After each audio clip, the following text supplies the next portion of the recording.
drink to Gino Jollof Mix. Gino truly cares. To Gino Hot Pepper Powder, truly hot, same intense flavor always. To Sultana, House of Sultana, and a big thank you to Decathlon and as well to Drugnet. We'll be getting into all that excitement and more, but I must say a big thank you to Mr. Kels, my gorgeous, gorgeous outfit, first for my hair, and Delma Touch for my makeup. It takes a village. And I'm excited to sit with the housemates that make up my village in the PMXtra Season 4 reality house. And they will be coming on very shortly. But before that, let's go for a quick break. I see your best candy order. Hey, my sweet baba. I know fit to give you just love. Yeah, I see your best candy order. Hey, my sweet baba. Many, many plans I get for you. And until I'm busy,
need my peace, oh.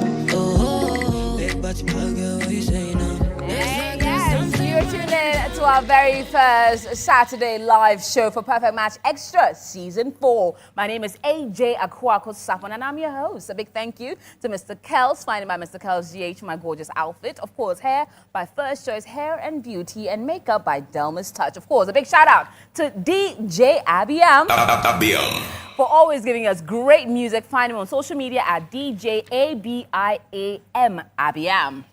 Now, it's time to get into our housemates and meet them for the first time since they went into Big Mama's house. And I'm excited to call them on in pairs, rocking an outfit by Remdick and Sandiba Clothing. It's time to welcome on Compra and Mo. Nama dafi akanava. I'm a kadai pane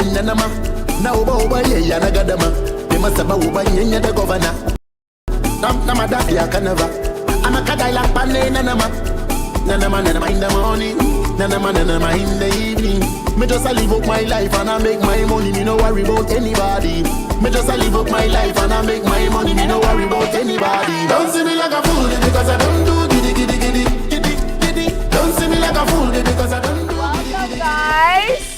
And of course, Compra wearing Remdick and Mo by Sandiba Clothing. Now welcoming on also wearing an amazing outfit by Remdick Clothing and Asante. It is Eddie and Yanni.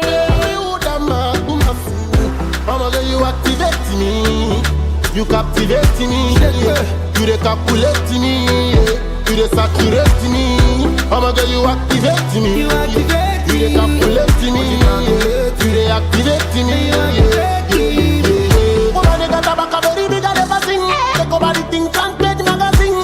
You know you are the girl I'm a thing. Woman, you got a back a very big and never sing. You make a Batman one do the thing. Long time you are the woman I'm a thing. Again, Eddie wearing an amazing outfit by Remdick Clothing and Yanni by Asante. Now moving on to our next, rocking Remdick Clothing and Ariam by Delalia. Go, it is Berima and Ariam. Me I watch you long time. I didn't see you for dream.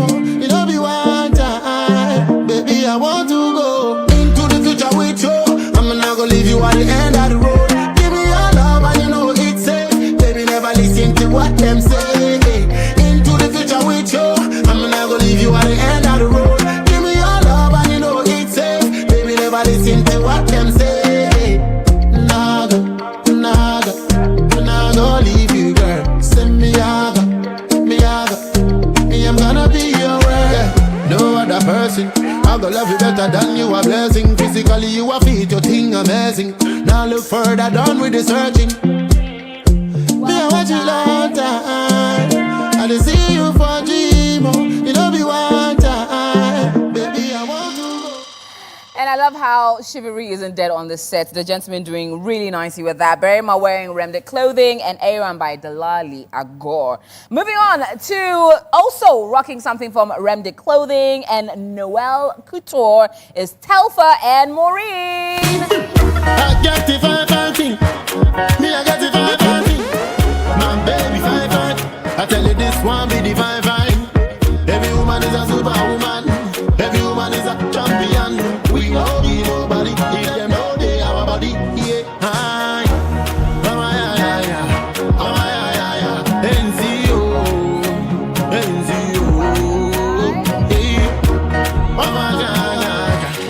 And again, Telfa rocking Remdick Clothing, Maureen, Noella Couture. Next, Desi and Coco. Oh my, yeah. I want to see you shaky for that. Yeah. Sing for you like Doremi. Give you loving Bokobi. Oh baby. Never gonna me yo. Wakuma suadio. I don't wanna me po me the NT all day. Never gonna me yo. When everything back yo. Yeah. All day I no go.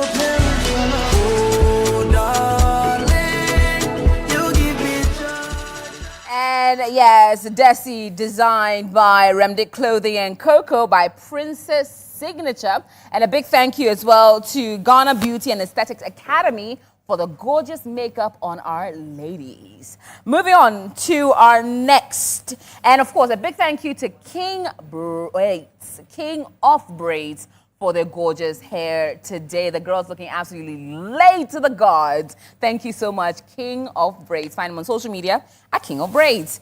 Moving on to our next housemate or set of housemates, and wearing an outfit designed by Remdic Clothing and Sandiba Clothing is McDavid and Pris Carey. Puff, puff, pass, my Mary Jane. I'm high on life, wanna meditate. So allow me, make I enjoy life. Cause problem not the finish, oh eh. Every day different wahala. Problem not the finish, oh eh. Skibidi da da di day. I just wanna party every day. Skibidi da da di day. I just wanna party every day. So pass me the dachi. Pretty girl come wine pon it. 10 toes, one girl, make it touch it, touch it, touch it, touch it, touch it, touch it. Pass, pass, pass me the touch it. Pretty girl, come wine. A big thank you to Remdic Clothing for McDavid's outfit and Sandiba Clothing for Pris Carey's outfit. Of course, makeup by Ghana Beauty and Aesthetic Academy, and hair by King of Braids. Now moving on to the next, and coming on with an outfit designed by Sandiba Clothing, and also Sandiba doing both these housemates is Ty Clev and Irene. Looking for the wrong one again, because I'm searching again. Even though I'm sure ways, even though your body they craze, no before me, maybe I won't love me again. Let go, my love. Oh, no, no, one for God. I'ma just call my love.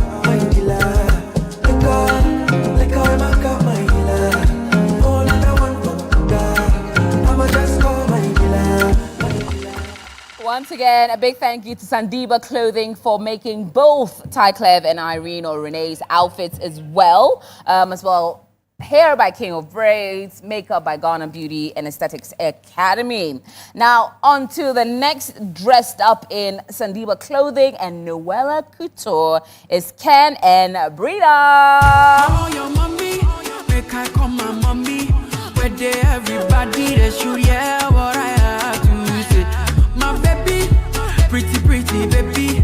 Oh, my sexy lady, I can't wait for our wedding. And on that day, everybody goes suja. And on that day, everybody goes suja.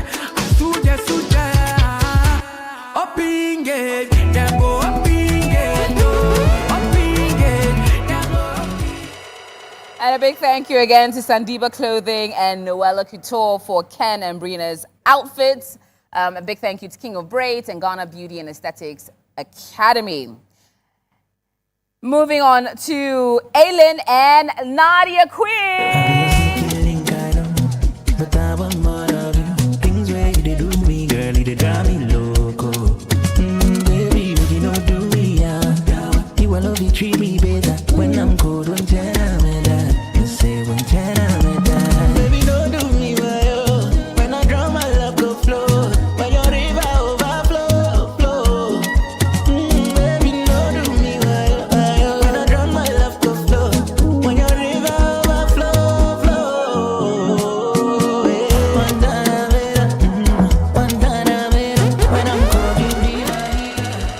Aylin in an outfit designed beautifully by Remdic Clothing and Nadia designed by Mr. Kells. A big thank you as well to King of Braids and Ghana Beauty and Aesthetics Academy. And last but certainly not the least, we have Daryl D-Net and Susan. Let's go, yeah.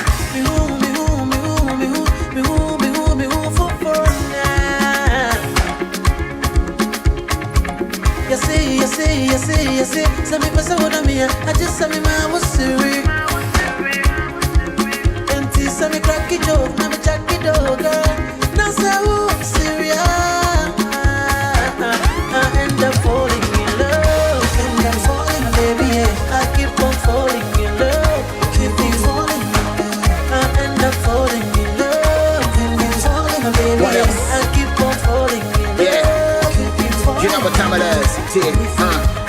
want to was in Tigo Musa Trail home. Yeah, open it put to me, I was today. To the Buddha Panameno, the Toto Sereno, or my one Chimamena Mumba Yamajere. And can never pray. Lovely. Daryl D. Ned designed or wearing an outfit designed by Ramdic Clothing, and Susan wearing an amazing outfit by Arsanti. A big thank you as well to accessories by Darlene Dazzle and men's grooming by SK World of Creativity. Again, a big thank you to the makeup ladies that made us look so wonderful this evening. Ghana Beauty and Aesthetics Academy. Ladies hair by King of Braids, accessories by Darlene Dazzle, and men's grooming by SK World of Creativity. And truly, they knocked it out of the park, the theme being Afro chic, and you're all looking very Afrocentric and Afro chic this evening. How are we feeling, guys? Very good. You're feeling good? How are we feeling, ladies? Very good. All right, and you definitely are looking the part. How's the week been? Very Good? Very interesting. But David, congratulations. Being the first HOH in Big Mama's house for season 4. How did that feel? It was awesome. It was overwhelming, unexpected, but it was a big Expected? responsibility. Unexpected. Oh, unexpected. Okay. It Okay. was a big responsibility that I loved having to, handle. And it's Right. been fun so far. Right. Overwhelming though. but Overwhelming. awesome. I can imagine. How was your reign? Lenient, fair, fun, and just. And just. Yes, please. Who stressed you the most? All of them. If you of could them. pinpoint to one particular terror in the week, who would you give it to? Alien. I'd love to hear from you. Me. Yes. What did you do? What did he do that really, really stressed you the most? He actually does what, when the stuff he has to do, but He just likes to do whatever he likes to do. when he wants to do, but he will eventually get the job done. So he'll And- do it, but he'll do it at his own time. Yes, and it's always with his babe. It's always giving everybody oppression. Like, do the job when you need to do the job, bro. But like, other than that, yes, just him. Okay. You want to defend yourself, Aylin? Oh, no. Oh, you're good, yeah? Not at all. You agree? I agree. To Edison? Oh, good to know, good to know. Well, I'll move on to, very quickly, to Priscari. How are you feeling? AJ, I'm good. How are you? How's the week been? It's been amazing. Okay. But Mo, you won Task this week. Congratulations. Tell me a little bit about it. Oh, thank you. I feel like, sorry about my voice. Before the tax, it was actually a lot. But yeah, at the end of the day, I enjoyed it, especially the room.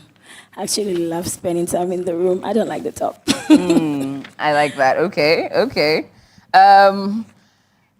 Coming to Ken, you were one of the guests for HOH, or selected as one of it. How was that? It was fun. I enjoy the room because it's more of my personal space, so I can do what I wanna do over there. But yeah, so far so good. So far so good. Could you say that again? I can barely hear you. Could you speak a little louder? I was like, it was fun, Aha, right? It thank was you. fun, and I enjoy my personal space a lot. So I'm happy I was able to get the room to just do what I gotta do. So far so Okay, good. now yeah. let's walk through your punishment for going against the rules. Okay. Walk me through that. In essence, what in your opinion do you think happened? So I chose Aram to be my partner in the head of house guest room basically, and things didn't really there were some how should I even put this? Find the words. There was some kind of misunderstanding that went on. So she wasn't feeling very comfortable, being there. Exactly. So I had to let her, do what she got to do. Yeah. We'll come to that point. Now, coming to Desi, how's your week been? It's been very good, unexpected, and interesting. Unexpected and interesting. Yeah. What has been the most unexpected part of it? So I didn't expect how things were going to turn out in the house when I came to the house. Whether I was going to find my perfect match when I came to the house, how the relationship with other housemates were going to be like, how I was going to cope with being in an environment that I hadn't been in before. Okay. And, okay, I'll come to a few of that. But Daryl, how's your week been? It's been good and emotional at the same time. Say that again? It's been good and emotional at the same time. Good and emotional. Yeah. You can't leave me hanging like that. You have to give me some context. It's a lot though, but you let me just break it short. I mean, when I first came to the house, right, I knew Susan outside before. We went to the same school, right? We went to the same secondary school. So it was, me seeing Susan here was kind of very, very, very pleasing. Okay. So I got to, have a conversation when I was okay. Right. So I had to, explore. Understand me? So Okay. I spoke to Aram. The spark was there. But I had to shoot my shot. You understand me? But when you tell me that there is someone in line, maybe Ken or me, trying to win me with Ken, I feel like, bro, I have to move on. I can't really stay there. You understand me? And I had one of two conversations with her. And I felt like, I can't be. Understand me? I can't be with her. I love how you're going straight to the point now. Yeah, you're not even being around the bush. You're literally like, let's talk about the issues that went on. Yeah. But I'll come to that. You know, I'm trying to build up into to letting people loosen up. But let me come to Yanni. Yanni. How's it been this week? What's been your favorite part of the week? My week has been interesting and somehow misunderstandable. Yeah. In what way? In so many ways, but we'll come to that, AJ. You think the people that you expect to understand you are misunderstanding you? Or that people who don't know you are misunderstanding you? Yes, the two. Okay. Well, for me, I thought the people that are not really, really close to me, I thought I was going to be friends with them. Yeah, but it was quite the opposite. Yeah. Okay. That's interesting. I'll come to that. Nadia, how's your week been? Very, very interesting. What has been the most interesting part? Well, I would say coming into the house, I didn't expect to cope the way I'm coping at the moment. And also, like, I'm just very happy, like, right now. Yeah. So Okay. All right. Okay. All right. Okay. We'll come to that and a bit more. But first off, let's take a look at a wrap-up of how the week was in the house. The latest season of Perfect Match Extra kicked off in Grantstown last week with the introduction of 20 vibrant housemates into Big Mama's house. No need to play games with these two balls for your back. We are the pro there. If you press play, if you press pause. From the very beginning, the atmosphere was charged with excitement, anticipation, and the promise of drama, connection, and entertainment. One of the first major highlights of the week was the Head of House Challenge, which took the form of an exciting treasure hunt. After an intense and competitive round, MC David emerged as the winner and earned the privilege of selecting Coco as his guest. But David, you will have a whole room to yourself. Similarly, Mo secured his position and chose Tyclev as his guest, setting the tone for strategic alliances and budding relationships in the house. To help housemates get to know one another, a speed dating session was organized. This allowed them to form connections and explore potential romantic interests. The session sparked early chemistry among some contestants, hinting at possible relationships as the show progresses. The week was also packed with a variety of engaging games and activities. The Tower of Cups games saw the ladies compete against the guys in a test of balance and teamwork. This was followed by the highly energetic balloon burst challenge, where contestants competed in groups to burst each other's balloons using only their feet.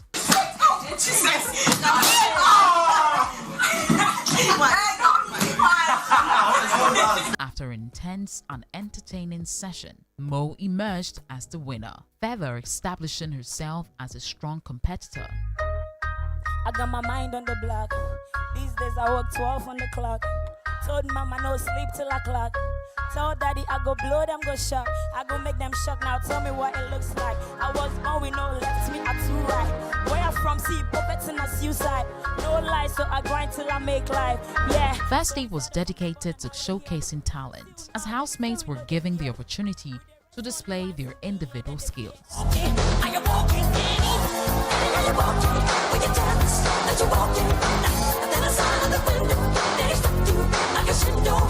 Performances ranged from singing to dancing to painting and acting. At the end of the showcase, Mo once again stood out and won the task, followed by Berima in second place, Kompra in third, and Ken and Desi placing closely behind. However, the week was not without its challenges. Some housemates violated Big Mama's rules and were duly punished, reinforcing discipline and reminding everyone that actions have consequences in the house. To round off the week, the housemates enjoyed a vibrant Friday pool party, with DJ Juicy providing the music. The contestants relaxed, bonded, and celebrated after an eventful week. Overall, the first week of PMX delivered a perfect blend of competition, entertainment, and emerging relationships, setting the stage for an even more exciting season ahead. Stay locked in, because in Big Mama's house, anything can happen.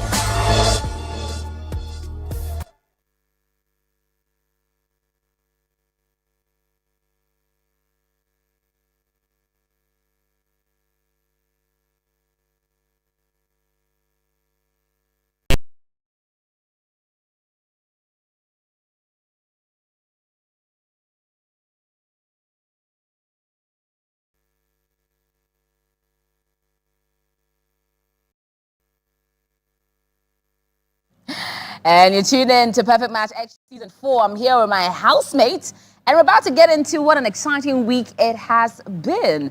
Starting off with friendships. Are we forming bonds in the house, ladies, gentlemen? Yes, AJ. Okay. Coco, Ryder, how's your friendship going? It's going good, AJ. Awesome, good. Okay, all right. Who else would you consider friends in the house? Mo, Maureen, Yanni, Irene, Neram, Susie, Nadia, Prissy. Like we talk once, like in a blue moon, but like we're cool. So literally everybody. I have no like beef with nobody. Like we're cool. You're cool with everyone? Yes, I am. And Brianna, who else are you friends with apart from Coco? Maureen, Yanni, Mo, Susan, Aram. All right. Yeah. Okay. Quite interesting. All right. Coco, you were having a conversation with Maureen about your dynamics with your friendship in the bedroom in particular. Maureen, what was that about? I don't really recall. You have to play the video for me to remember. You have to pull up the video, okay. Do we have that content? Bryna. Okay. So Bryna, you and Maureen were having a conversation about Coco and just trying to get your dynamics of that relationship. What was that conversation about? Do you remember? No. I want to know what specifically we're talking about. You can't really remember. Okay.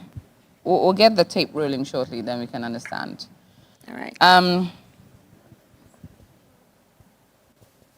But in terms of the male dynamics, bringing Coco back into the conversation again, you had a conversation with her on the fact that you liked two gentlemen in particular, McDavid and Telfa.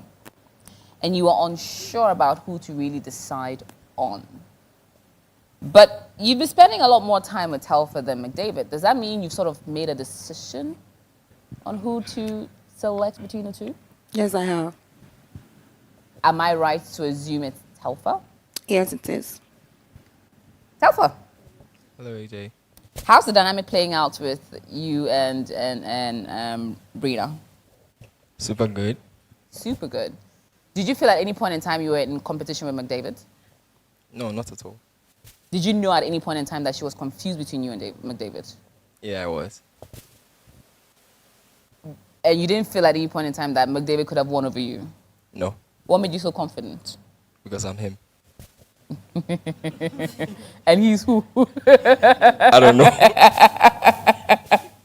Okay, so you're building a connection. Yes, please. Were you confused in who you liked? At a point, And who were you confused about? Irene. Okay. So you were torn between Bryna and Irene. Yes, please. What made you decide on Bryna? Because, I mean, she was giving me every, sign I needed, and the connection was actually there. And I didn't feel like I was in competition with anybody, like I said. So I can barely hear you. Could you speak up, please? she was giving me every green light I needed. She was giving you every green light you needed, and Irene wasn't. She was, actually. But, I mean, like I said, I didn't want to be in any competition over a girl with a guy. So, yeah. Okay, so because Rena was making you feel like you were in competition. No, not really. I'm confused. Okay, so let me just break it down. Yeah? Okay. So Rena was already in a relationship with Berma. Uh-huh. Berma is my G. I feel like Berma wasn't giving her the time and energy she needed. Right. And certain behaviors they had in common. She saw Berma actually sharing the same things with other girls, and it didn't make her feel special. What a way to throw your friend under the bus. I thought he was your G. No, I mean, I would say it's a it is, truth. yeah. Okay. So I feel like she also felt like, okay, let me just explore my options. The options open, and you were the option. Actually, yeah. It started through our 5-minute speed dates, if I'm not mistaken, and we found out we had both certain things in common. Yeah, and from there things went. We had our ups and downs, Things went well. Yeah. Okay. But. So what made you not pursue a connection? Because clearly sparks flew. Am I right or am I right? You're right. So sparks flew. Yeah. But you decided not to pursue it. Not really. Because I'd already made up my mind at that point. of the bro code? No, I'd already made up my mind. Okay, so you had made up your mind that Bryna is it for you? Yes, please. Okay. Irene, okay. Were you confused? No, AJ. Did you consider Telfa at any point in time? Yeah, I did. I felt like there was chemistry, so I wanted to explore it to see what it was. So I did, and then It wasn't working out for you? it just came with so much disrespect. Oh, okay. In what way? And disrespect from who? Came with so much disrespect from both of them. Who's the both? Him and Bryna. Okay. Yeah. So at that point in time, you felt that the two of them were becoming a thing? They made it obvious from day one that they were attracted to each other. So when Bryna started being rude to me because of that, I just felt like it wasn't worth pursuing, He wasn't worth pursuing. Yeah, because I hate being disrespected, and I value my self-respect over any other man or any relationship. So if that's what's going to happen, even though I thought Bryna was my friend, so I spoke to her respectfully about everything. So you went to her? Yeah. And you had a conversation with her? Yeah. And said, I'm feeling your man. I think there's a spark there, and I think that we've both been looking at each other a lot, which is what was going on. So I wanted to pursue it, but we were gonna do it respectfully and then set boundaries on it, which me and Telfa did talk about. So I felt like I didn't understand why she was being disrespectful to me, even though I was You not had the gone one. up to her Yeah, and I giving was her the not the heads one up. disrespecting her feelings. Okay. She gets it. It was her man. Yes, exactly. So what's the anger for me for? Why? Okay. Because we are all here to find a connection at the end of the day. Okay. So if I am doing that and I felt I was doing it rightly, if at any point at all you felt like you didn't like the way I was moving or something, we had built a friendship already. So there was no point raising your voice and talking to me disrespectfully over a man about. So I'm just gonna let you have him respectfully. So which beyond Telfa and Berba, which other gentlemen were you eyeing? But before that, you know what? Let's take a look at this. The latest season of Perfect Match Extra kicked off in grand style.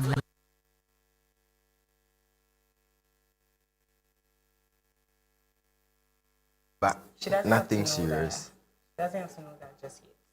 So you can just tell her that like we've been like catching each other staring. So we just want to have a conversation. And it was just like It wasn't anything. yeah, and we're in the room was just so like so close. It's not anything disrespectful or anything like that. We just wanted to know what was going on. Like let's spare them the details for now and like build something strong secretly. When we are sure that what we have is what we need, then we can just like boom. No, that's just my opinion. Rina. No, that's just my opinion. You can't I mean. Nah, and right now, yeah, I feel like I would go with yours. Yeah, because I feel like right now, if we go and just tell them that we feel like there's chemistry, we want to like get to know, they will mess it up for us. They will mess it up with too much opinions and all of that. Do you listen to people's opinion? I don't, but one way or the other, it will get to you, right? Actually, it's like this, me and you. I never saw it. Yeah, I just never saw I it. never saw it. Yeah. But like the way everything was just going natural, I don't want anything to mess it up. For you. Yeah. Okay. So I want us to like build something, let the foundation be strong first, and then we can like. But it doesn't mean that we'll not talk and stuff like that. Like we'll do what feels right. Like literally, I don't know how to fake anything. I get you. Yeah, we'll just do what feels right.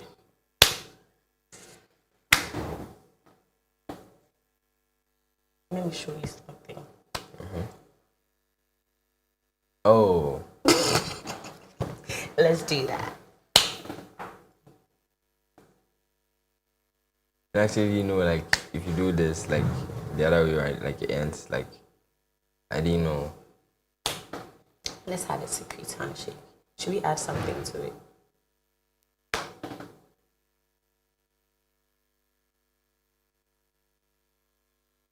Should we say a little kiss? Yeah. Should we say a little kiss?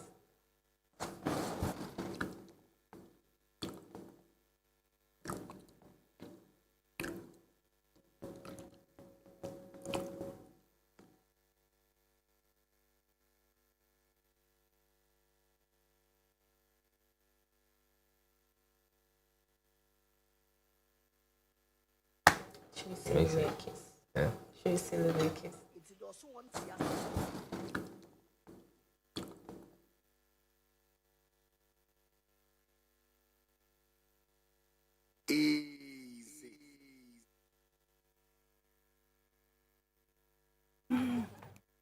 Brianna. Also want to tell he or her, say he can go to hell.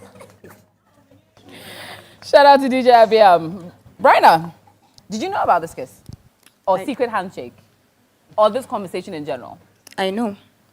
You know? Mm-hmm. Okay. So He told told me. you that. So we're good. So you're good? So Very yeah, good. Okay. Brianna, did you know?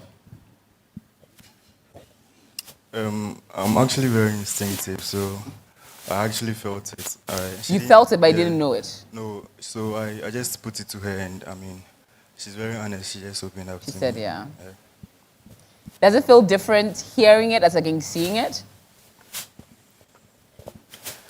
I thought it was a light case, so. I know. Okay. Coming back to you, Ari. You stated that Telfa didn't want you flirting with other guys. Yeah, that's what he said. But you were also sort of...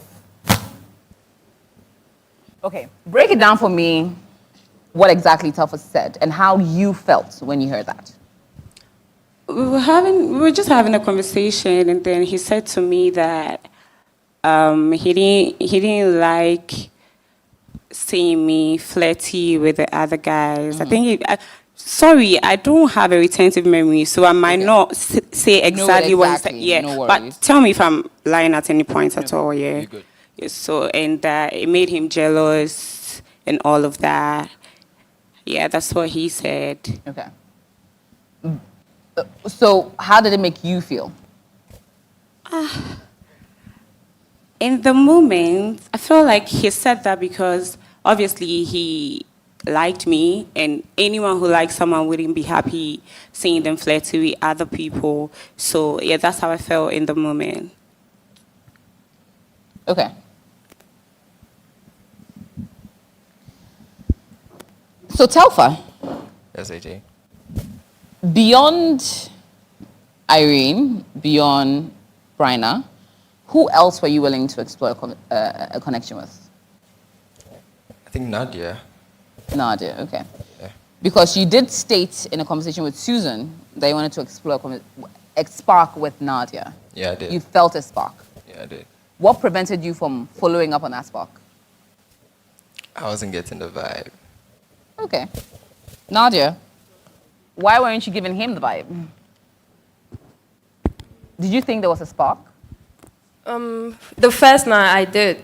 So you found him attractive? Yeah, I did. But later on? I didn't. Why not? What Okay, did you do? so right from the stage into the house, when we entered the house, that night, we had a conversation. I think I didn't actually speak to anyone when I entered the house, but he came to speak to me. And within that conversation, I felt like certain things he said resonated with me. I don't really like talking to people at the same time. Okay. So let's switch the microphone for her. Thank you. I don't really like talking to different people at the same time. So when I felt that we had a lot that resonated that evening, I thought, oh yeah. But then there's something that he said that struck me as a very big red flag, and then and then after too, I saw that he actually had someone that he was pursuing. So I didn't see it worth it. Yeah. Okay. All right. But who did you initially, beyond him, want to pursue a spark with? Well, honestly, when I came to the house, I wasn't really talking to anyone. Why not? I think I had to settle in and let my whole settle in. Were you not worried that by the time you have settled, all the good men would have been gone? Well, I feel like what is mine is mine, so yeah. Okay, all right. Okay. So, actually, I feel like it was very good that we had that conversation that night and established that, and then I got to know where I stand. Yeah. Okay. Who else are you looking to form a spark with? Desi. Okay. All right. We'll come back to that conversation. Coming to McDavid. Yes, AJ. I mean, you started off with Bryna, then Coco came into the play, Maureen. Who do you want to start a spark with? And what's preventing you from following through with any of these ladies? Or what stopped you from following through with any of these ladies? Thanks for the question, AJ. First of all the ladies are very beautiful, lovely ladies to begin with. When I came into the house, I won't deny the fact that of all the pretty ladies in the house, there are a few that caught my eye. And just like she said, I don't like talking to multiple people at the same time. Okay. So I narrowed it down from like highest likeness to top 5. Okay. And I decided to like go for the jugular, like my brother Eddie would say. And I decided to start with the first girl that I knew the spark was like on a high for that. I won't call it love at first sight, more like attraction at first sight. As compared to all the others, I know the attraction here is very, very high. Okay. So I went straight to her and I told her, okay, look, this is how I feel about you. It is there. You need to clarify which one was the biggest attraction. Brianna. Okay. This is how I feel about you. It is there. If you're down, I'd like to, talk to you more. But she didn't even give me audience because at the time, I saw she was already, trying to couple up with Telfar. And I was like, okay, cool, because we just got here. But it felt too sudden. But then again, I don't know what spark was flying. True. So I just let it slide. But I made it known to her that, this is how I feel. It was up until a couple of days later, I got to see that she had me misunderstood because of something I said in my conversation in talking to her about me liking her that made her think I was trying to give her an ultimatum in regards to she not talking to any other guy just because I said I like her or I'm trying to, explore a connection with her. That now made her feel like, you know what, if you're going to be this intense, might as well just stick to Telfa. It was days later that she came to see that, she misjudged me, and because of that, the audience she didn't give to me. Right. And then it was already too late because she was in deep with Telfa. But other than that, the next girl that I could say, okay, I could talk to was Coco. Okay. Again, Coco, when I came into the house, I couldn't talk to her. I mean, I could, but I saw that my bro, Ty Clev, was liking something there. Bro code, I'm like, you know what? Bro code so early in the game? I mean, it was cool. I didn't know any of the guys before that, before the house. Yeah. But up until the show, like. And you're willing to let it go because another guy says. Boys became fam because Okay. I'm one person. I want to believe like if you dare for me, you dare for me. You Okay. get me. So I thought Ty was that guy. Okay. So when I saw that, okay, you're liking Coco, I decided to pull the plugs just a little bit, and focus on Bree. And then it happened. The situation with Bree happened, and then already it was hard even talking to Coco because she was already involved with Ty again so soon. It felt so rushed, and I had to even at the point I had a conversation with her, but we'll get back into that later. And then that's just another reason why again I didn't talk to I didn't talk to Coco anymore. And then I moved to Maureen because at the end of the day, I know Maureen really, really, really likes me. I like her too. But I had an honest conversation with her a couple of days ago and I let her know that, yes, the likeness is there, but I don't want you to think that I'm playing you, but this is how I feel. Yes, the attraction with you is there, but as compared to these other people, it's high. But with time, if you give me time, we can build on this. But that is the only reason why I haven't spoken to Coco. But then again, it's been rocking both camps, and I've been watching, and I've been laughing. Okay. But, it's just the first week, so we'll see. Okay. So at this point, have you decided who you're willing to pursue? Yes. Because it feels as if you're dancing around it without necessarily committing to any. I'm committed because one thing about me, I don't like to be treated as an option. Because Okay, so if anyone treats you like an option, exactly. you bounce. But then again, we're exploring options in the house. So by default, you are an option to someone. It's just left for you to decide whether or not you want to be an option or choose to be someone else's option. And I have decided who to pursue, but I'm stalling because low-key, a part of me still wishes a certain someone is going to come back. But I'm giving them benefit of the doubt. If they don't and I move on, that's it. Who is this person in particular? Just to clarify. She knows herself. Just for the purpose of clarification, who is this person? Right now. Okay. Let's back it up a little. You're still willing to pursue with Bryna? Yes, please. All right. Must be some connection. Bryna. AJ.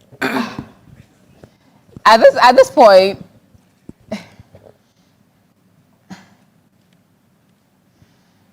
it feels as if there's some loose ends in terms of who you're considering pursuing a relationship with. Some people still are holding against hope, McDavid in particular, that perhaps things might sway their way. Have you decided, and it's quite early in the game to really put all your cards or tie your cards to a horse in the figurative term. Have you decided? Are you in the process of deciding, or have you decided? Are you closing up your options? Are you opening up your options? Or are you playing it by the ear? I have decided. You've decided in a week. And you're willing to close all options. For purposes of clarity, who have you decided on? At least for now.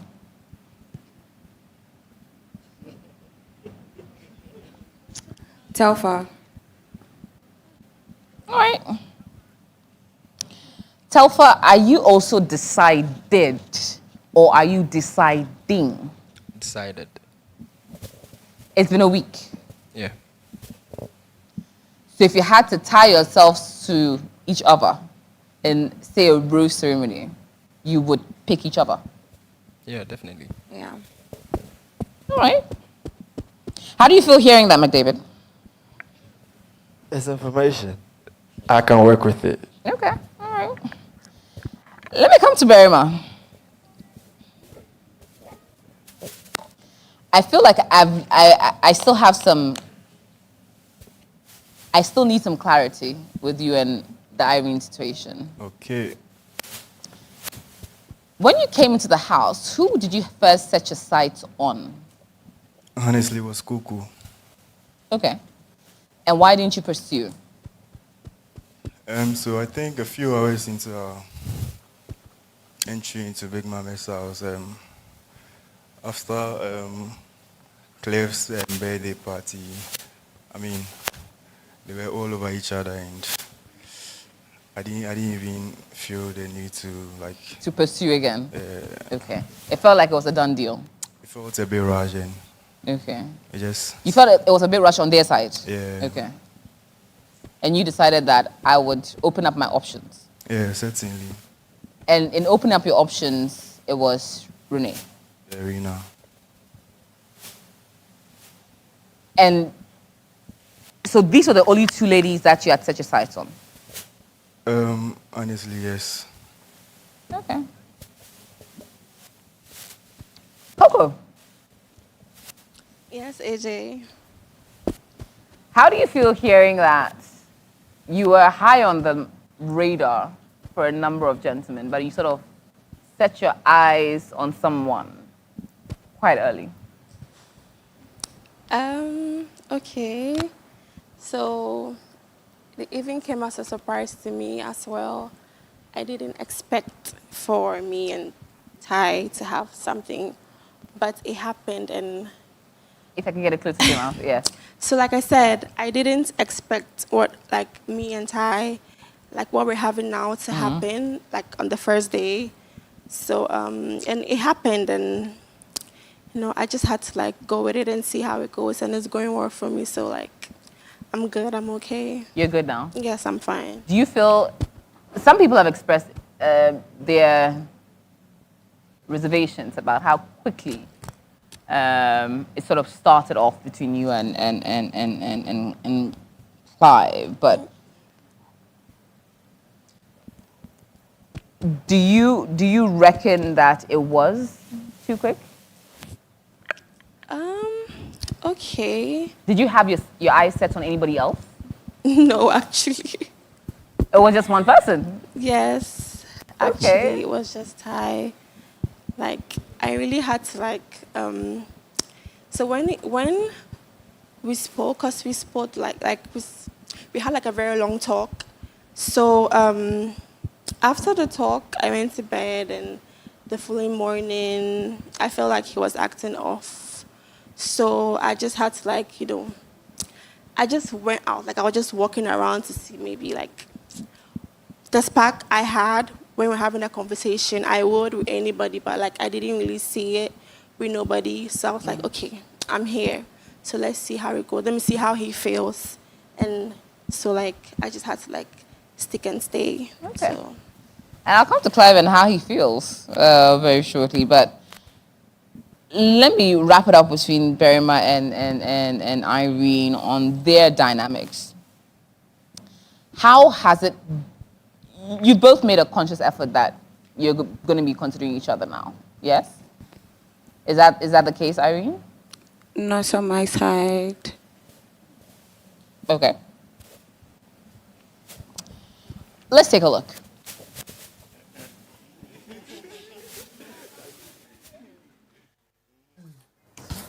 Berima is like a very funny, chill, respectful boy.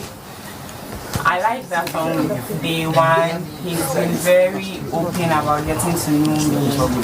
But I just don't know. I feel like there's something there because I see how he connects with his peers. But it's like, he's not able to connect with me like that. I wonder, but I understand that sometimes certain things are a process. Like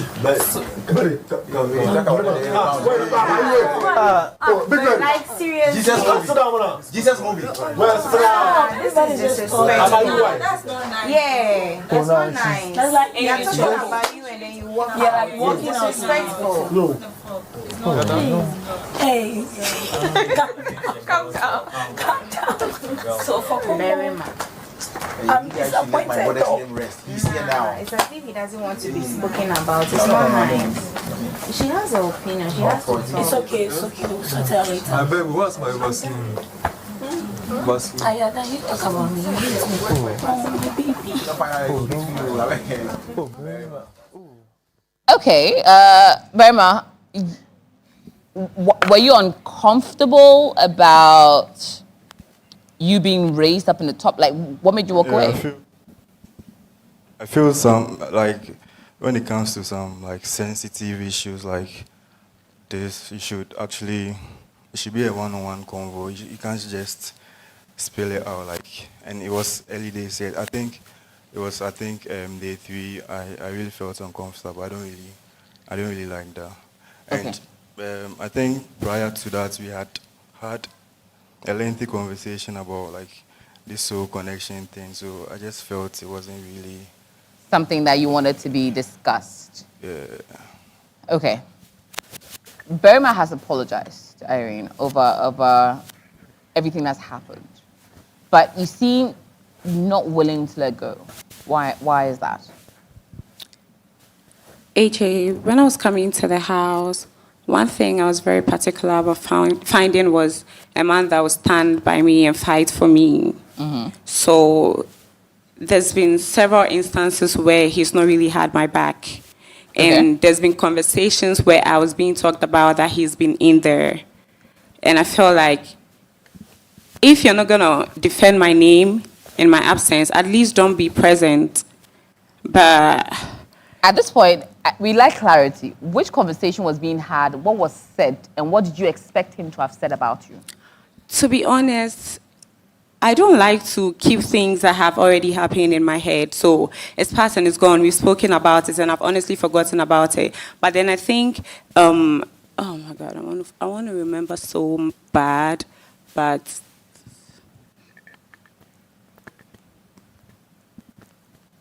you know what? I don't remember. But yeah, we already spoke about it, and then I didn't really feel like he had my back. And he was one of the no, not the first. He was the second person in this whole house to embarrass or disrespect me. What did he do to disrespect you? The walking out in front of everyone was so disrespectful to me, and I feel like it will open up for other people to also be comfortable to disrespect me, because that's my person. And if he is comfortable to do that, other people can do that. And it's something that has happened to me before. Okay. I've been in a relationship with someone that couldn't have my back, would engage in conversations about like things about me, and then later come and be, oh, they said this, they said this, they said that, they said that. And it looks like, why are you there?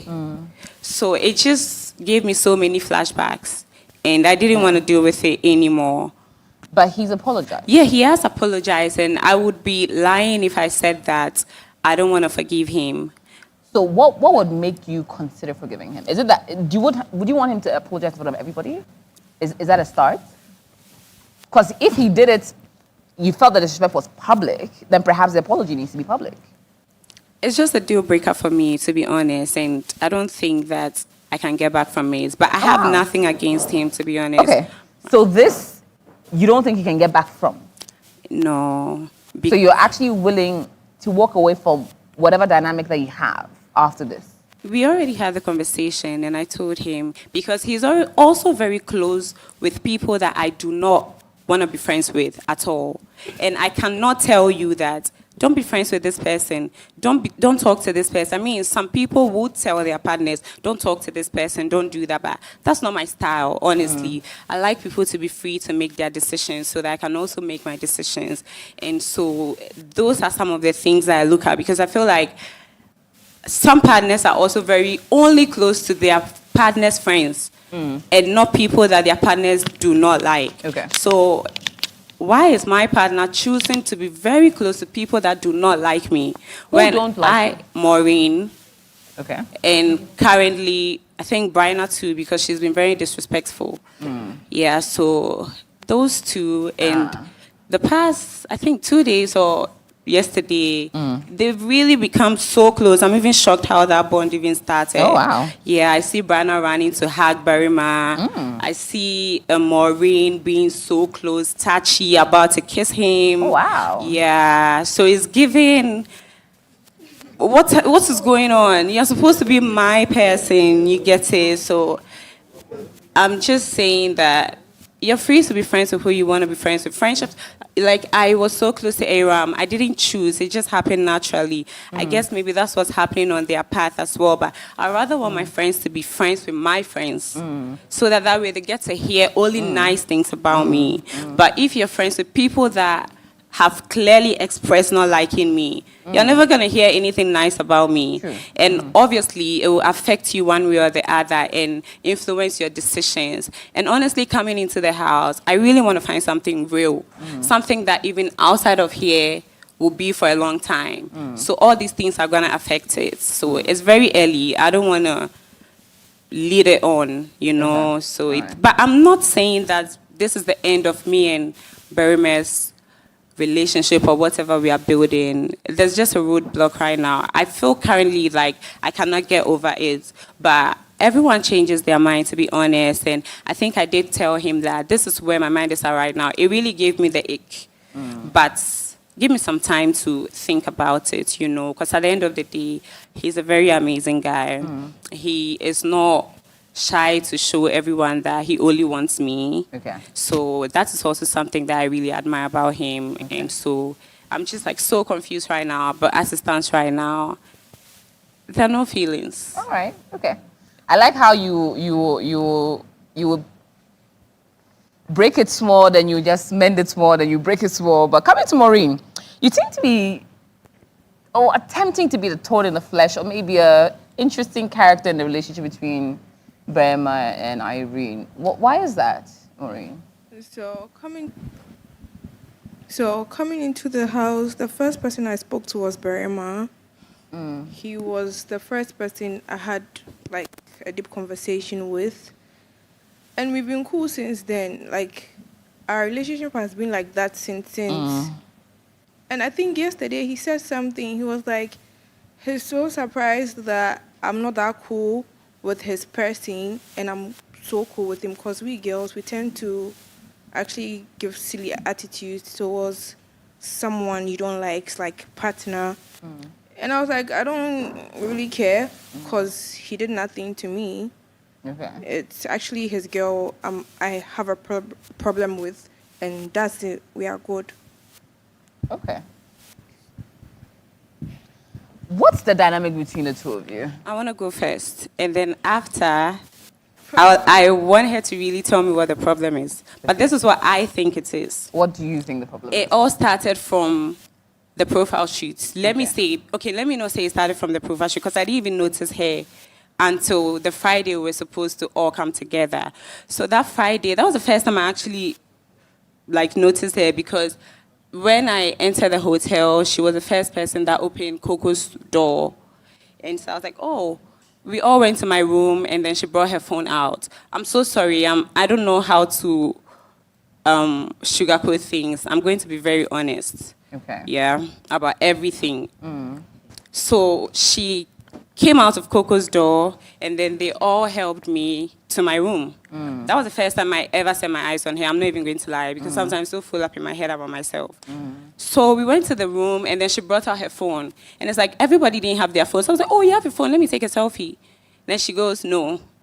And they want her, stuff like that. And I was like, all right, cool. I didn't even take it personal. I'm like, oh, she's just trying to get into trouble, which is cool. And then we're coming downstairs, and I think Mo suggested that we all took a mirror selfie.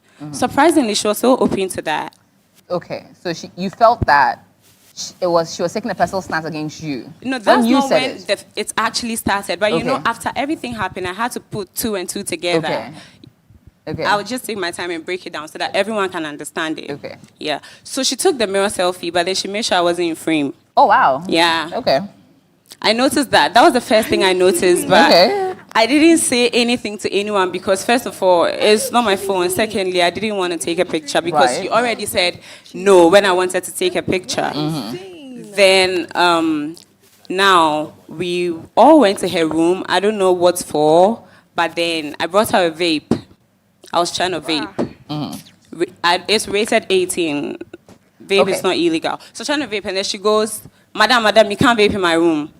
And I felt that was a bit disrespectful. Okay, so this all precedes, this is all within the 2 days before you enter the house? The first day, actually. The day before you enter the house? Yes.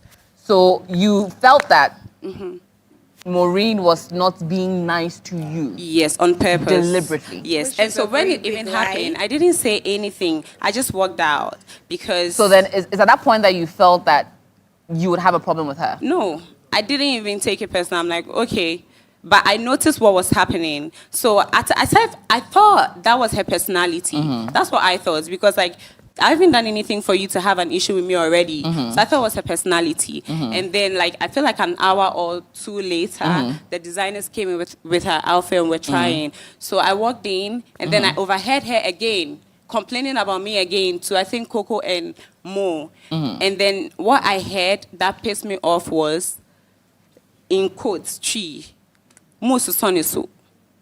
At this point in time, okay, just to clarify, at this point in time, both of you don't know each other. No. You are just met because it's a few days into the house. Yeah. You camped all the girls. Yes. And you felt that out of the few girls you had then met, yes, she wasn't being nice to you. Yeah, out of everybody. Okay. And so I asked, who are you guys talking about?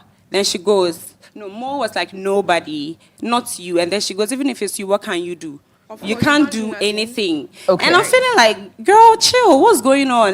Do you get it? So at that point, I also started getting defensive because me, I'm not about to keep stepping on my toes for nothing. At this point in time, again, I'm trying to understand why. Okay, so I'm trying to wrap my brain around it. But let me come to Maureen because why were you being snarky to someone you're just meeting for the first time? She felt that you're just being unusually mean to her. Is that the truth? Did she do something to trigger you in the first minutes meeting her? Not at all. So AJ, before we got to the hotel, I kept complaining to Coco and Mo and Aram that my back is really hurting and I'm catching cold and I didn't bring any medication for that and I struggle to sleep already. So if I'm not able to get medications for my cold and my backache, I doubt if I could sleep in the hotel. So we went to Aram's room. I think we're having a conversation and she brought out the vape the first time.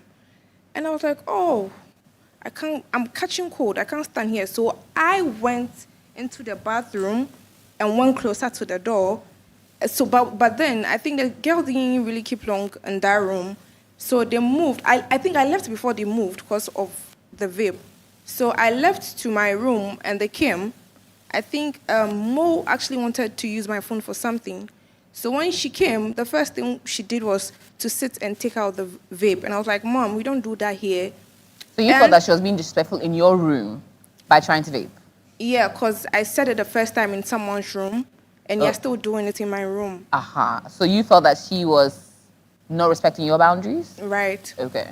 So, and she was trying to put up an attitude, and I was like, I'm serious. We don't do that here. Don't smoke in my room. And she stood up. So I didn't even know she was pissed. So at a point, I was like, Mo, where's Irene? And she was like, you know her. She's dramatic. She has left. And Coco was like, Mo, that's what you said. He said she's dramatic. I know.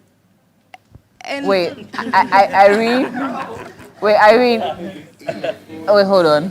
You felt, hearing that, you're very upset about that? I'm really not upset because I know I'm very dramatic. I'm not even going to lie. Okay, so it wasn't a problem. But I just didn't know that she said that. And even if she said that, I don't think she said it in a mean way, because after she was rude to me, Mo came to talk to me and was like, I know she was rude to you. We even told her that she was rude to you. So don't take it personal. So if Mo told you that you know she's dramatic and she left, it wasn't from like, it wasn't with bad intention. So she wasn't feeding your hatred for me. Okay. She was just saying the know. obvious fact. I know. All right. I'm answering a question. And in order to move, because this is all pre-show, in the camping. I want to say something. Okay. So I think Coco was like, because I know Coco, like outside the house, and Coco was like, she's not angry, or that is how she talks. Like, she's not even fighting you or whatsoever.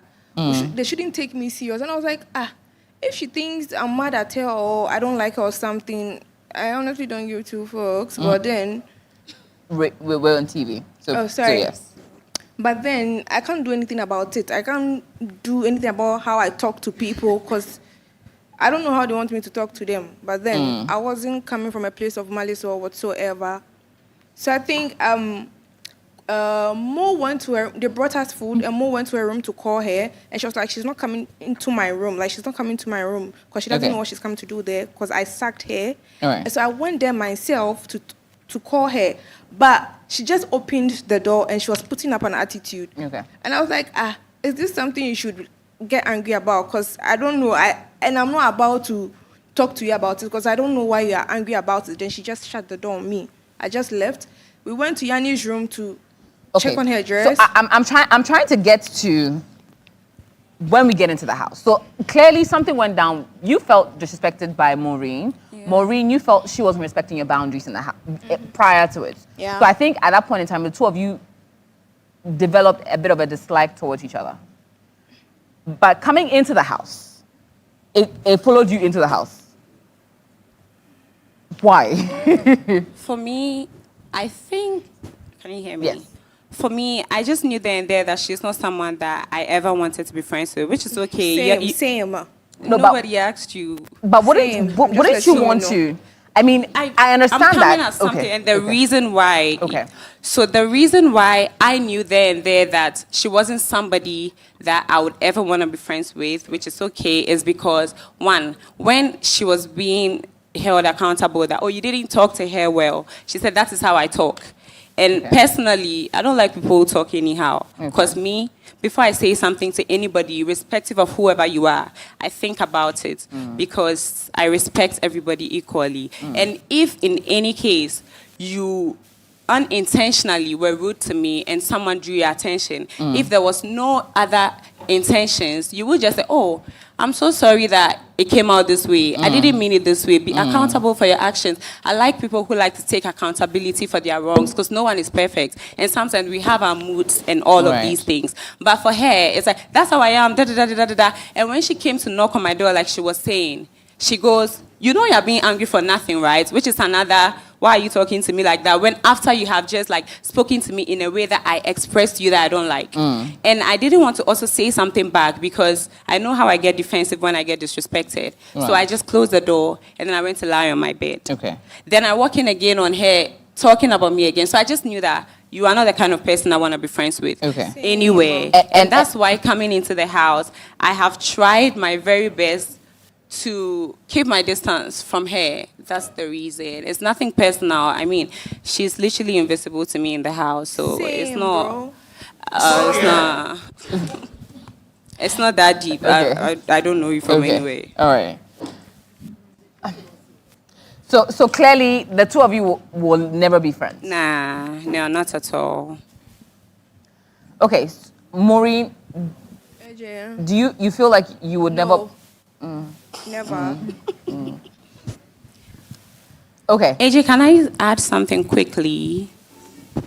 So sorry, but then I'm somebody who likes to overthink a lot. So when we finally got here on Saturday, I got to realize that the reason why she did all of that, I don't know if I'm even allowed to say this on set, but it's because...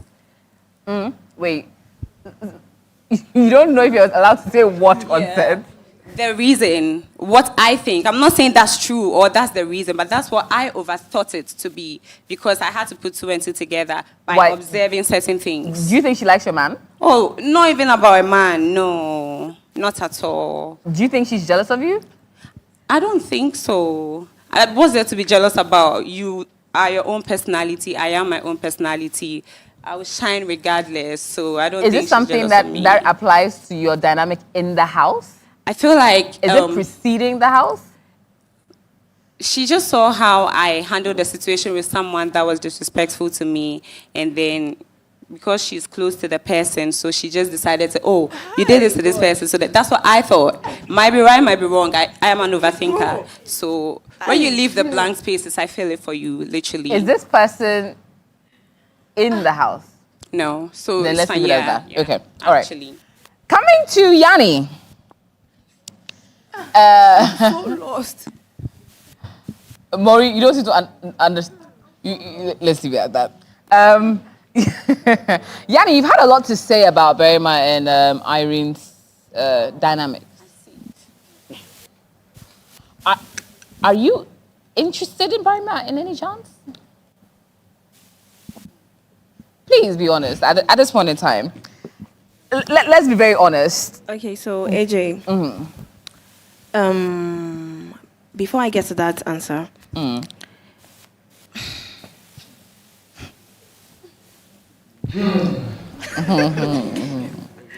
please go ahead.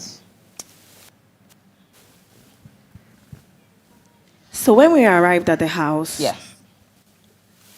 Mo and I shared a room together, Okay. which obviously most of the girls used to come there and chit chat. So one time, I was packing my stuff, and Irene came in there, and I think, I don't know who else was there, but Mo, Irene, and someone else. And it was about the kiss between Telfa and Irene. Okay. Please go ahead. Please go ahead. So, she was like, hey, do you know what happened? I and Telfa went to kiss and this, and he said he's even going to kiss me for the second time. So I was there. There was a plan to kiss for the second time?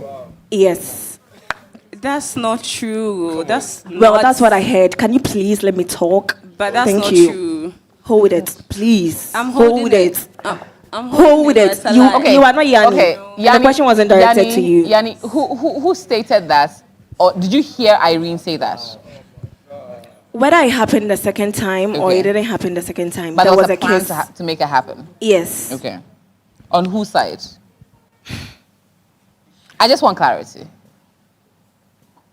Well, I don't know. We'll come back to that. So, while I was in there, the conversation was like, yeah, they were planning to have a second kiss.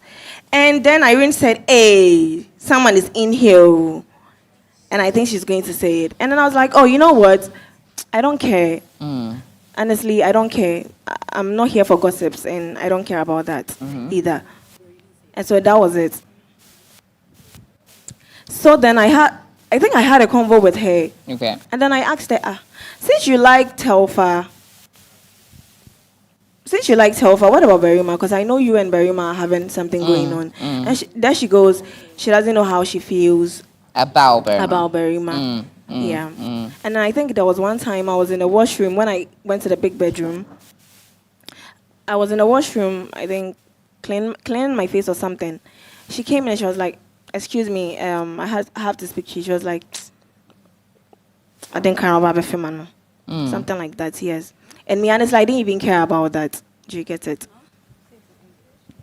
Could you repeat what you said? That part. Well, she said she muttered something under her breath. She said, "I don't even know why you were trying to kiss me." Yeah.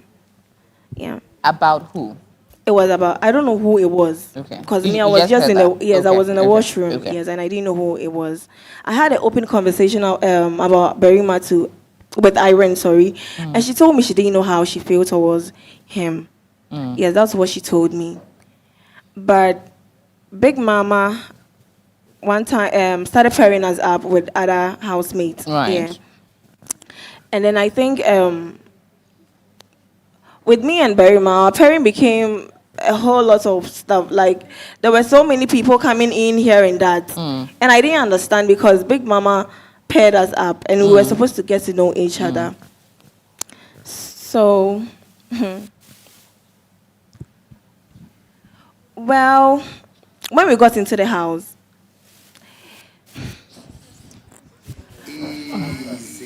Please land. okay, Yes, so please, when we please go ahead. got into the house, Yes. Berima and I, we danced on stage. When we Right. got into the house, yeah, he was all over me, and I didn't like it at You first. didn't like it Yes, then? I didn't like Okay. it. Yes. And even Nadia was like, I can see this person likes you. Why don't you move? Give him a chance and all that. And I'm like, he's all over me. And I didn't want that. So because Berima was all over you, yes. you didn't like it. Yeah. So it didn't make the sparks fly No, there was no spark. Yeah. from your side. Yes. Okay. So, Okay. while we're in the house, I think I was observing him a little, yeah. And then I felt a spark with him. I even told him that I like you and all that. And there I asked him about him and Irene. I think then they were having issues. And then he told me he didn't want to speak about her and it's about us. We should talk about us. And I'm like, no, that's not what I want to hear. I mean, I have to know if you are clear with this person or not. Because I don't want to come in as a side chick, as they Okay. call me. Yeah. Okay. Okay. Yeah. So I told him about it. I think today, I don't know whether it was today or it was yesterday, we had a convo, and he told me he didn't like her anymore. But he's so on and off, so I don't know. Now, for now, I don't even know how I feel towards him, to be very honest. Yeah. Okay. Do you like Berima? For now, I don't know. You don't know if you like him. Well, at first I didn't like him, and then I came to like him, and for now I'm confused. That's it. Why are you confused? Why are you confused? I'm confused because I feel like he doesn't know how to make bold decisions on his own. Yeah. Berima? So what bold decision do you think he's unable to make? Well, AJ, I don't know unless he speaks for himself. Yeah. Berima, Yes, AJ. are you sending confusing sparks to Yanni? Not really. There's yes and there's no really. Okay, so the whole fusion thing she's talking about is because probably I still haven't wrapped it around Irene yet. That maybe she feels Okay. so confused right now. So is Yanni your backup option? I told her like I think twice that I would never want her to feel like it's my backup option. But you are unable to pick. I'm a new guy, so like what I really want, I just try to make it work. That's why I don't want to give her any word. Are you exploring this confusion because you're having issues with Irene? I would say yes. So if there was clarity in your relationship with Irene, you would not be exploring with Yanni. Honestly, no. How do you feel like hearing that, Yanni? Well, I don't feel anything. Yeah. Okay. So clearly you like Irene over Yanni. I won't lie, yes, but I mean, you can't see it first thing, so. So you're trying to see how it will go with Irene. I don't know. For now, I don't know, but I feel a bit off right now, so I just need to think about everything. Okay. Like bad boy. All right. Yanni, are you willing to see where this... Are you willing to get clarity with Berima? Are you willing to explore it with Berima? No, I don't. No, you're not after Yes. hearing that? Not really. It has to do with a lot. Okay. Yeah. Who else apart from Berima do you have your eyes set on? Honestly, no one for now. No one for now? Yes, please. Do you know the show you're on? Yes, I am. You're expected to find a connection with a gentleman. Yeah. You're expected to build on that connection to be a part of the show. And you're not worried a week after that you haven't set your eyes on anybody else?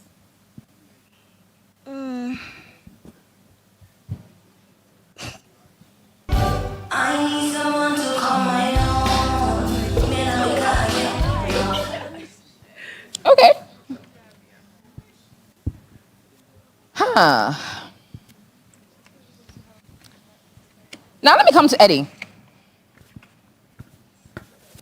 Good evening, AJ. Hi, Eddie. How are you feeling? How's the week been? Fun. Okay. You initially started off trying to form a connection with Priskari. Yes, please. But it didn't really work out for you. Mm-hmm. What was the reason? Okay, so initially, I felt it was me being... So please put your hand lower. Yes, perfect. I felt it was me being loud and approaching, liking drama and all that. But later, she made two utterances. I got to know she just wasn't into me. Okay. The first one was, I asked her, so doesn't she see the effort I'm putting into her? She was like, no. Mm. Told my boy, they were like, nigga, you are being a simp. I was like, why not? Because if I like you, I'll go out. If I like you, go out. Okay, so when that wasn't happening, you now moved to Mo. Hello. And how is that dynamic working out? Perfectly. Perfectly. Okay. All right. We like that. Mo. Hi, AJ. But before that, Priskari. Hi, Jay. How's your week been? Amazing and hectic. I mean, it's been a lot. It's been a lot, yeah? Yeah. And we'll come into quite a bit of that. But initially, Eddie was trying to shoot a shot. Yeah. What didn't work for you? Well, when I spoke to Eddie, I told him that I would like to explore other connections as well. So he should give me some time. And I told him I actually like my guys reserved. Eddie was a bit loud. You never told me that, bro. I did. You didn't. I did. You did, I did. did not.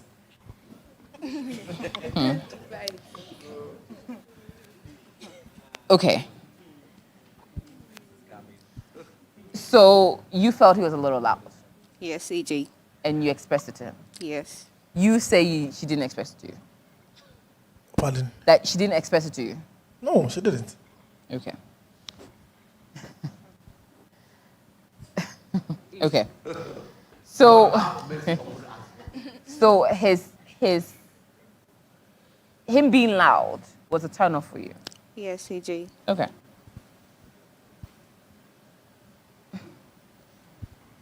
If he had expressed it, okay.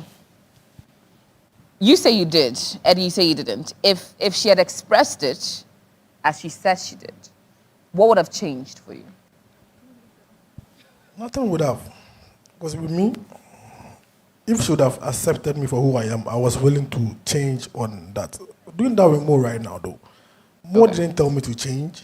She just accepted me and then later tell me, oh, gee, I don't like this. It's like, okay, cool, we'll work on it. Even though it will be hard, but we'll work on it. So, yeah. Okay. Mo?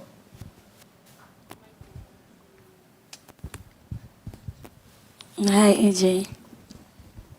How's the dynamic working out between you and Eddie? I'd say so far so good, because I think he's ready to learn and unlearn some habits. And you don't feel like you're a second option? I feel like everybody was trying to explore, so the fact that somebody found interest in talking to somebody for the first time doesn't mean the person was like literally the match or the chosen person, so I don't think I'm a second option. Okay. All right. That's a very nice way to look at things. But prior to Eddie, who else did you have your eyes set on? So I'd say from the beginning, when I got into the house, I really wasn't getting to have like a deep connection with the guys. I was just laid back and then trying to like, steady them from my own way. I didn't want to sit down with somebody and be like, oh, okay, so what do you do? Da da da da da. Obviously you could lie to me, but I wanted to see everything by myself. So I was like literally just vibing with everybody until I started speaking to Eddie, and then yeah. So, because of that, what is your relationship with Priskari? Priskari? Yeah. Well, cool. I'm literally chill with everybody. I feel like, yeah, even though I'd say sometimes I'm not like cool with the way she's like, oh, she wants to talk to Eddie, da da da da. I'm like, bro, wait, the way she's like, what with what? Sometimes like she wants to like talk to Eddie. Maybe they want to like have a conversation. And I'm like, what exactly do you want to talk about? Because he gave you all the attention and then you weren't like, chill. He gave you all the attention Is and there then another mic? Can I get another you were mic? literally like, Yes. not giving the attention hold back. on. When did Let me finish. Calm down.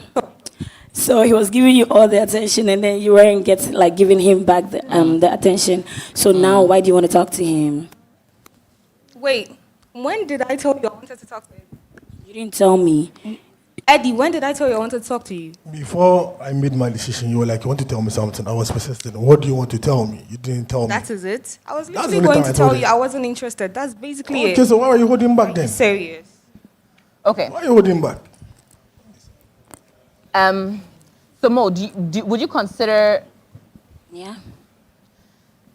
Do you feel that has? How do I put it? My relationship between her. Yes. Do you have a relationship with her? No, we're like just cool. She's not my closest friend in the house. Would you consider her a friend? Yeah, she's my friend. Okay. But like, they're like friends. They're like, people you talk to. Like, we're like cool. Hi. What's up? What do you need? I need this. She needs that. Da da da da da. Yeah, we're like cool. We're not enemies. But she's not somebody I'll probably like go sit with and then like have like a deep conversation with or something like that. But is she someone you might say something behind her back? Yeah, of course. At least you're honest. But things like what? What do you think is the biggest problem you have with Priskari? Carry big butters. But what does her No, it's body... not like a personal problem though, but I think that was what caught Eddie's attention. So like literally, I'm always using that to tease him. So it's not like a big deal or anything. I can go get a BBL though. Nah, chill. Like that small thing like that. Chill. Oh, let's take a look at this. I'm so surprised. So did I just fall from the chair or what? Listen, yeah, I should have this carrier. Yeah, was it Prince Carrier? Hey, we cool borrow. I guess. Where's the thing? Let me small that drink. Wedding day picture. I get question. Wedding day picture. Who go carry? Wedding day picture. Who go carry? Now she go carry the man. She go carry the man for now. Unless you dedicate your time and go to gym. Can go carry him. You can go gym sef. No, Dario will carry. So I can't talk again.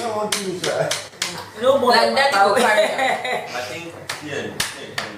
You carry me. I don't get after it. Of my shit. I'm African. This is my front. So why they run the why? I know. I see. Did you see when She was really into him more. A woman waking up. Oh yeah, nice. So did that person fall from the chair or what? I'm so surprised. So did that person fall from the chair or what? I should have his carrier. Yes. Was it Prince Carrier? I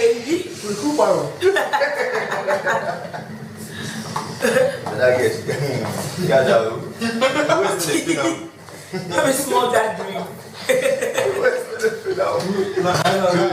Wedding day picture. I get question. Wedding day picture. Who go carry? Wedding day picture. Who go carry? Now she go carry the man. She go carry the man for now. Unless you dedicate your time and go to gym. Can go carry him. You can go gym sef. No, Dario will carry. So I can't talk again. No more Like that go carry. I think yeah. You carry me. I don't get after it. Of my shit. I'm African. This is my front. So why they run the why? I know. I see. Did you see when She was really into him more. Okay. First off, I'm not sure what's funny, to be fair. You took your time as a fellow lady and sat with men to mock, criticize, and diminish another human being, a fellow woman, based on their appearance. Appearance they don't control, appearance they were born with. And I'm sorry, but I don't see the joke there at any point in time, in any way.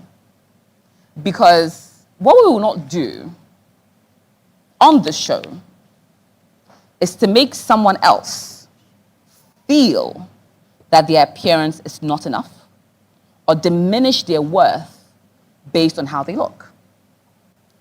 And I'm not sure at what point in time, Mo, that it's okay for you to do that. Yes, AJ, I get it. And Prince Carrie, I'm sorry about that. Okay, cool.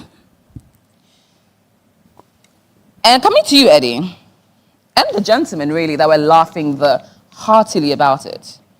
What was the joke? I'm trying to get it. Maybe if I hear it, maybe if I hear the punchline, I'll get it. But I'm trying to understand where the punchline is. Because, correct me if I'm wrong, but the same body attracted you. I never was laughing at her. I was there when that thing happened. She fell in front of me. I picked her up. Okay. Sent the chair back there. Okay. The funny thing was, to me, the funny thing was, is that on the wedding day, who will pick her up? Is it the man or her? And she will carry her on the ass. And to me, it's funny. Because it's just funny. Not as in diminishing her for her body. I like that body. I'm not going to lie. I like it. But it was just funny. Bringing Ken, I even said Ken will carry her because he they go gym. Yeah, so basically. Okay, so that's the thing about body shaming. It's never just a comment. It's never just a joke. It lands on someone's lived reality and their humanity.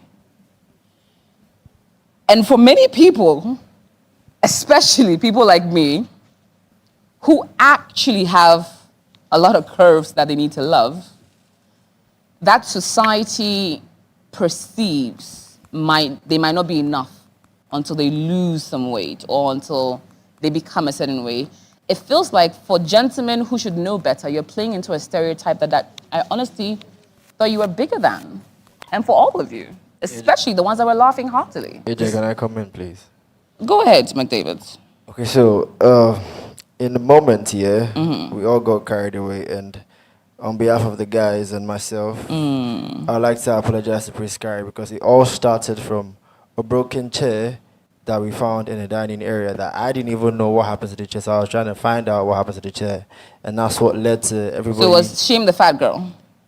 We were not shaming the fat. It was. No, I'm just trying to understand. We were not shaming the fat girl. We wouldn't Okay. do that. But Okay. in a moment, at the time, it was a light-hearted conversation that didn't make sense. Okay. But now I'd like to apologize on behalf of the guys and say direct sorry. Like, we didn't see the harm from being in the scene. But now watching it, I see it. I don't know if the other guys see it, but it wasn't with ill intent. So, Priscari, I'm sorry. I want to believe the guys are sorry Also too. sorry. Very sorry. You're awesome. You're a very beautiful young lady with all the right curves of an African woman, and I know you know that. You're a typical African woman, and none of that was to make you feel less of yourself. No one should ever make you feel less of yourself. Your body is perfect. I come from a family of big women. I'm used to body, but again, it was a joke that didn't make sense. We see it now, and I'm really sorry on behalf of the guys. We are. AJ, Please can I wipe your tears. I beg you, okay? Miss AJ, Yes. can I just chip in? Please. So, okay, what my brother said, we are very sorry. From now seeing it this way, it means like we were body shaming. So we are very sorry we did that. I will never do that to any lady. All my life, I've never dated a slim lady in my life or thick woman. Mo is actually the first slim lady. So this coming from me, this means like I've been a bad person or gone against what I stood for. I've stood for thick women all my life. Fought in buses, in my workplace because somebody just with a thick woman. Right. So for me, I'm very sorry. Very sorry. Priscari, you're clearly quite emotional right now. Are you able to speak?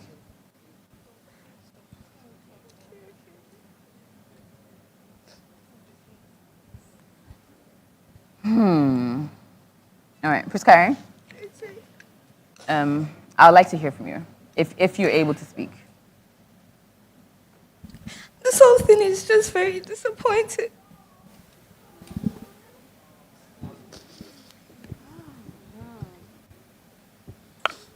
And I'm very disappointed with Mo, because you're a woman like me. I didn't expect you to do this, honestly.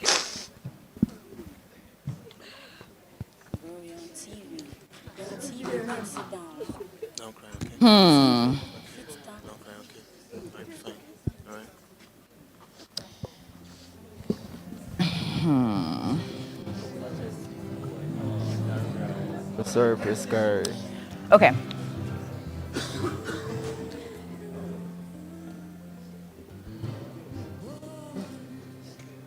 But Irene, you seem to be. What's funny? Okay, we'll take that. Mo, the gentlemen are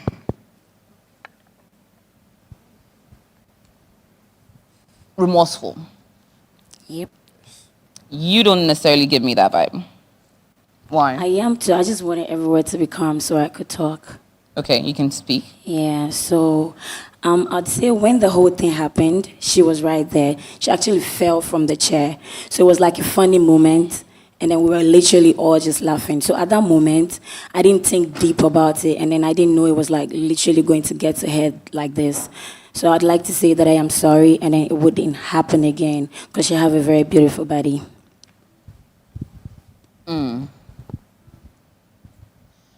Priscari, would you like to speak? I don't really have anything to say to her, honestly. I'm just really disappointed. I'm sorry. Because I actually like Mo. I do like you too. That's okay. It was just a funny moment. Trust me. I really didn't even take it personal. okay. Like it wasn't anything deep like that. Is the emphasis you keep emphasizing on a funny moment? It's a funny moment, haha, when someone falls. Yeah, sometimes you can't control it.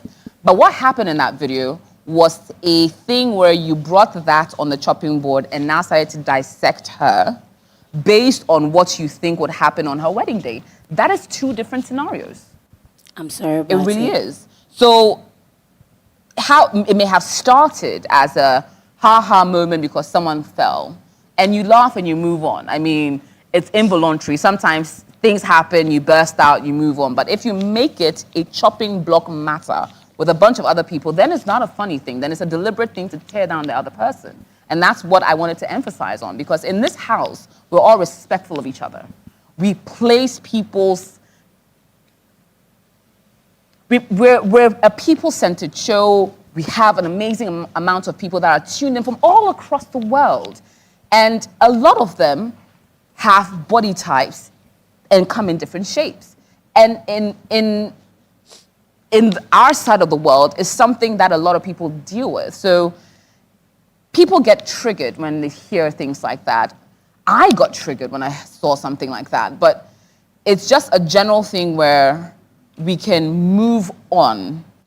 moving on now, but it's just something that I would hope we all understand and make it a teachable moment for all of us, that it's not about someone's body or focus on that should never be. You can have a disagreement with someone without bringing in their appearance into the matter. I mean, it's a house, you will be with there are people you may never like, there are people you will like, there are people you have disagreements with, but body shaming or bringing their body as a focal point in your attack, quote unquote, is never something that should be acceptable. And we're going to move on from this as a teachable moment. But Telfa, would you like to say something? Some of the others have spoken about it, but I haven't necessarily heard your voice. So I would want to say, first off, I would want to say sorry to Prescari because she's a good friend of mine. We've actually had conversations. And she knows I'm one type of person. Whenever I see her dress and it looks good, I tell her she looks good. And at that particular point in time, I brought the joke up about who's going to carry who on her wedding day, and I didn't see the harm in it until now, and I would want to apologize for that. And yeah. Okay. Well, as I said, it will be a teachable moment. We're going to continue having conversations with our housemates, because change doesn't happen with just one event. It happens with accountability every single time. And trust that as and when it does happen, we will address it as it needs to be done. So we're not going to dwell here. We're going to move on. And we're going to move on to other lighter conversations. But noting that body shaming something as a production team, as a presenter, and as someone who is a face of body positivity, doesn't condone and never will. We're going to go on a quick break. When we come back, even more right here on Perfect Match Extra. Many thanks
Perfect Match Extra. My name is AJ Akwako Sapon. I'm here with the housemates and, of course, great music courtesy DJ Abiyam. And a big thank you to our incredible sponsors. PMXtra is proudly brought to you by XYZ Red Wine. Serve, chill, drink smoothly. Darling Lemon Drink. Taste it, feel it, Zozy. Heaven Insecticide Spray and Coil. Heaven Dear Back of Pear. Fruitelli, fresh new look, same great taste. Calipo, the natural juice drink. Gino Jollof Mix. Gino truly cares. Gino Hot Pepper Powder, truly hot, same in taste, intense flavor always. Sultana, House of Sultana, and Decathlon. A big thank you as well to Mr. Kells for my gorgeous outfits. First Choice Hair and Beauty for my hair. And Delma Touch for my makeup. And my housemates are looking absolutely Afro-chic and Afrocentric in their amazing outfits. I'll highlight the designers very shortly, but coming to Aylin, how are you feeling? I'm feeling good. You're feeling good, yeah? Very good. What's going on between you and Susan? How did it start? Like, the two of you, I felt, started off on a wrong foot. Yeah, we did. Yeah. What was the dynamics there? Well, before we go on stage that day, I was very nervous. Okay. Like, absolutely nervous. Okay. So I was trying to, like, compose myself before I come on stage, because that's, like, the first time we're coming out to the world, that we're coming on PMXtra. So, after that, in the house, as I'm telling her, like, she told me that day, everyone that go on stage with their pair, try to, like, familiarize with their pair, and, like, with a hi, hello, so that, they get comfortable with each other. But me, I was in my own zone, like, trying to, like, keep my cool. So you didn't even say hello, cry. You just grabbed her hand and dragged her out. No. We had to meet on the stage. Yeah, but you didn't even do a familiarization with her. I didn't even look at her. It was like, let's go. Yeah. And then you went. Right on. Okay. So we went on the stage, and I realized that that was like a very bad move. Okay. Because, I have to make her feel comfortable. Okay. So I tried to make up for it on the stage, and she completely ignored me. Yeah. Oh, wow. Okay. And her defense was, since I didn't say hi to her. She's not going to say hi to you on stage? Yeah, she said I was invisible. Yeah. Ouch. She said I was invisible. Okay. And that was fair. But I tried to make it up on stage, like, try to get close. And anytime I got close, she just, like, took steps back. Oh. On the stage. Oh, right. I did see that. Yeah. It's like you were dancing backward. Okay, Yeah. I didn't realize that was a dynamic going on there. Okay. So then you went into the house, and how did that play out? Funny enough, she wasn't the person my eye was on, like, from the start. But then... Who did you have your eyes on? So, this is how we went. Immediately we got to the house. Bryna was, like, the person who caught my attention, like, with her looks, like, the way she looks. Okay. And Prescari has that body type, like, I've liked ever since I was a child. Like, that's my body type. Okay. Yeah, but then I looked past, like, looks. Because looks could just take you thus far. Okay. Yeah. So, my top two was Susan and Aram. Okay. But then I had a conversation with the speed dating. Just right before the speed dating, I had a conversation with Susan. And there she said a few things to me, and that's all I needed. What did she say that turned your mind? We had like she said something very intellectual that Okay. nobody had realized. Okay. Only she. And funny enough, I hadn't even really shown it. Okay. And she had already like seen that, and I was like, She that's didn't see- yeah, okay. yeah, It that's works all I for need. me. Yeah, it works for me. All right. Susan. Hi, AJ. So it started off rough. Yeah. You started to show him pepper on stage. He wanted to spoil my entrance. You basically. said, oh, did she? Nah, not today, not Yeah. today. And then going into the house, who, apart from him, did you have your eyes set on? Was he even part of the people you had your eyes set on? Yeah. Okay, so him and who else? Ken and Daryl. Okay, so Ken and Daryl, and then him. All right. Then what? How did it move to? Is it a speed dating that did it for him? Did that do that for you? Yeah. Okay. So once you had a conversation with him, you realized you wanted to explore that. Not immediately. Okay. Yeah. So I think with my conversation with Daryl and Ken, no, Daryl especially, because like I've been friends with him before coming on the show, I was emphasizing on more actions, less talking. Yeah, and I think with him, I also said the same thing. No, I didn't actually say the same thing to him. But with Ken, I think I was trying to say it, and I think he's a very smart guy, so I know he read between the lines. Yeah, but with him, I didn't really say much to him, but he was showing more of the action than talking. Yeah. And then you felt that, nah, that was good enough. Yes, please. All right. Do you think it has the potential to grow strong? Come again.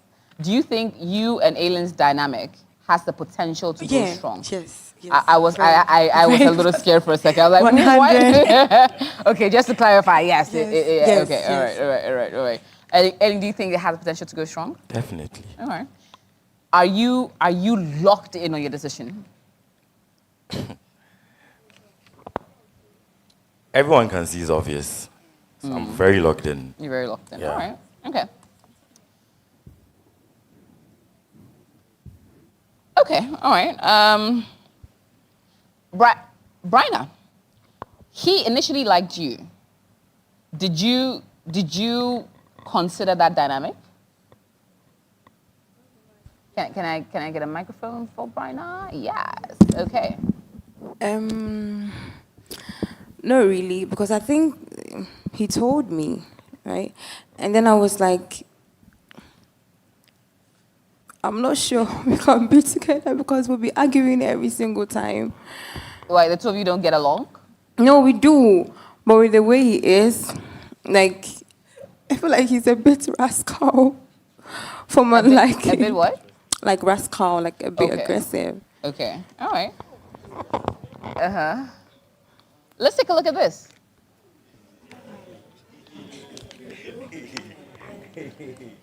You see, when you get there, then you will keep quiet. And I hate the fact that as a man, I'm even tired. You see why this boy looks like gay? Because as a man, why are you even having this conversation with another female? Like, Ellen is the one having the conversation with the person I'm not talking to.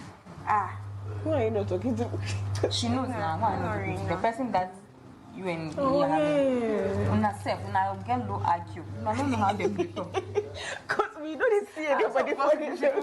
At small time, like anytime I enter the room, they'll be. And I like the fact that you are not bold enough to come. Yeah, they are Because scared. I was bold enough to you that stay away from you. Yesterday I was in the washroom. I heard my name Yani Yani. I don't know if they didn't know I was. Me, I don't know. Immediately I came out, they all kept quiet. That is why. You see, when you get there, then they will keep quiet. And I hate the fact that as a man, I'm even tired. you see why this boy looks like gay. Because as a man, why are you even having this conversation with another female? Like, Ellen is the one having the conversation with the person I'm not talking to. Who are you not talking to? She knows now who I'm not talking to. The person that you and me are having. Una self, una get low IQ. I don't know how they play talk. Because we don't see anybody for this. At small time, like anytime I enter the room, they'll be. And I like the fact that you are not bold enough to come. Yeah, they are scared. Because I was bold enough to you that stay away from you. Yesterday I was in the washroom. I heard my name Yani Yani. I don't know if they didn't know I was. Me, I don't know. Immediately I came out, they all kept quiet. That is why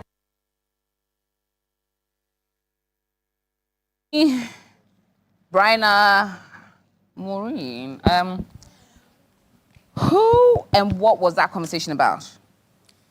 Okay, so we went downstairs to the washroom. It's a straight question. Just answer. Can you allow me to? And are you AJ? And there was a question from you. Do you understand Are you English? AJ? Are you AJ? Are you AJ? Are you a female now? Would you like to? Don't, would you like to don't- retract that? Don't do that. Don't do that. Would Don't you like do to that. retract that? Okay, so Bree was Brianna. Would you like to retract that? Take that back. That's what she means. Sure. Okay. Raina was complaining to me about something. So I kept on asking, who was that? Who was who not talking to? And all that. And my statements, I was like, I was in the washroom and then I overheard them talking about me. Okay, so saying what about you? For that, I can't tell, honestly. For that, I can't tell. Okay. Yeah. Welcome back. So Victoria. I said, well, I overheard them mentioning my name, Yani, because anytime it You seems overheard who? they were in group. Okay. Who were? Okay, so which voices Aileen was did there, you- Susie was there. For the rest, I can't tell. Okay. Because I don't remember. Yeah. So you heard these two voices. They were in groups. Okay. I'm trying to. So you heard two voices, which you No, I assumed to didn't be- hear two voices. You recognized at least two voices. Yes. Which was Aileen and Susie. Yeah. Okay. And then I was like, I heard my name Yani, but it seems they didn't know I was in the washroom. Immediately I came out, they were all quiet. Yes. That was what I said in the video. Okay. Thank you. That's what you said. Yes, please. Brianna, would you like to clarify what you said? AJ, kindly come again with the question.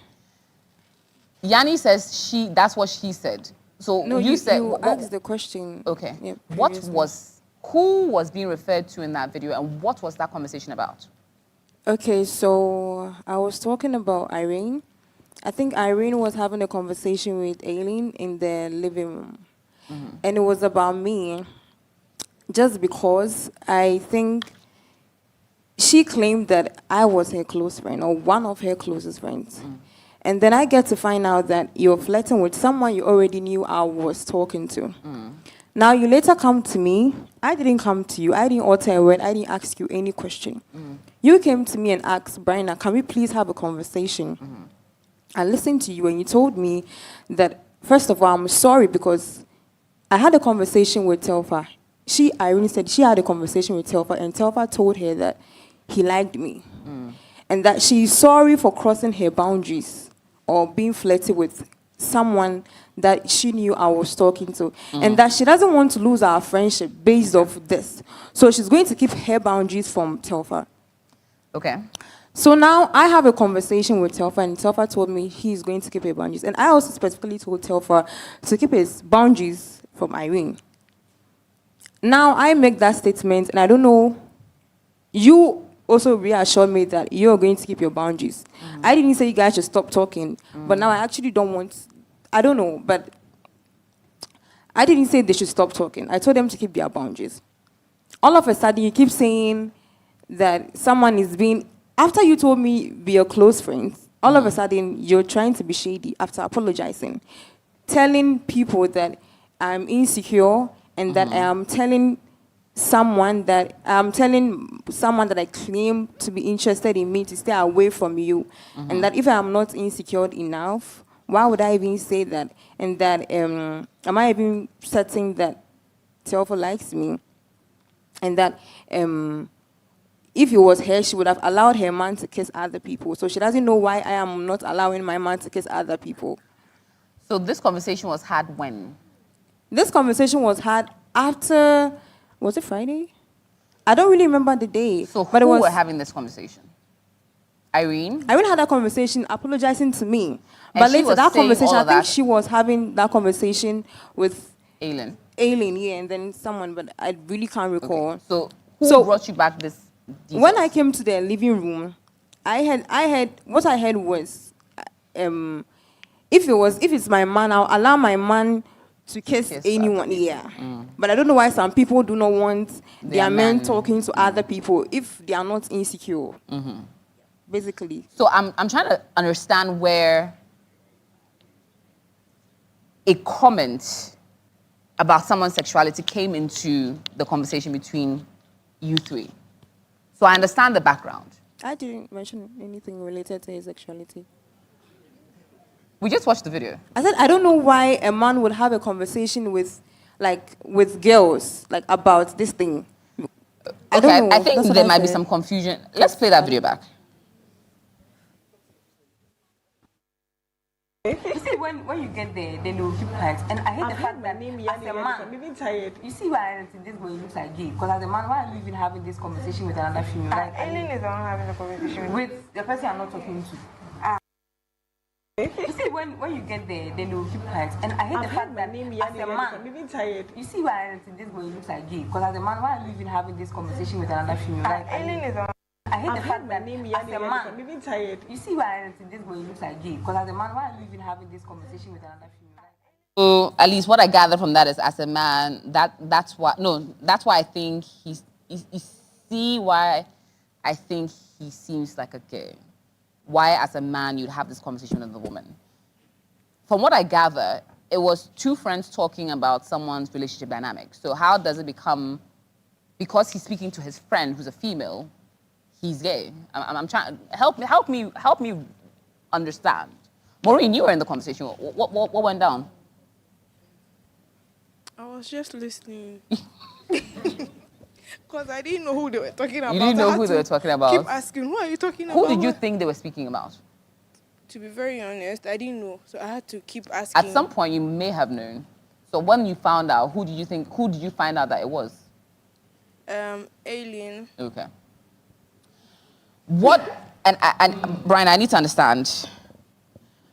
Why would you assume that Alien may have homosexual tendencies? I need to understand. I'm sorry, but I didn't say anything related to that. Wait, what I'm saying is, I think I've played that video twice already. Yes, but as a man, okay. But in regards to that, I was trying to say, if females are gossiping, I don't know why you should involve yourself into it. So when you involve yourself in it, you're gay? Because, no, I didn't say anything about being gay. But what I'm saying is, I feel like... You heard it. Did I say You did say gay. You want us to pull up the video again? Like, this year I'm coming with receipts. I will pull it up and we will slow it down until you hear it as many times as you need to. I'm just trying to understand why you would make a statement or allude to something like that in this part of the world where there's serious repercussions to make an allegation such as that.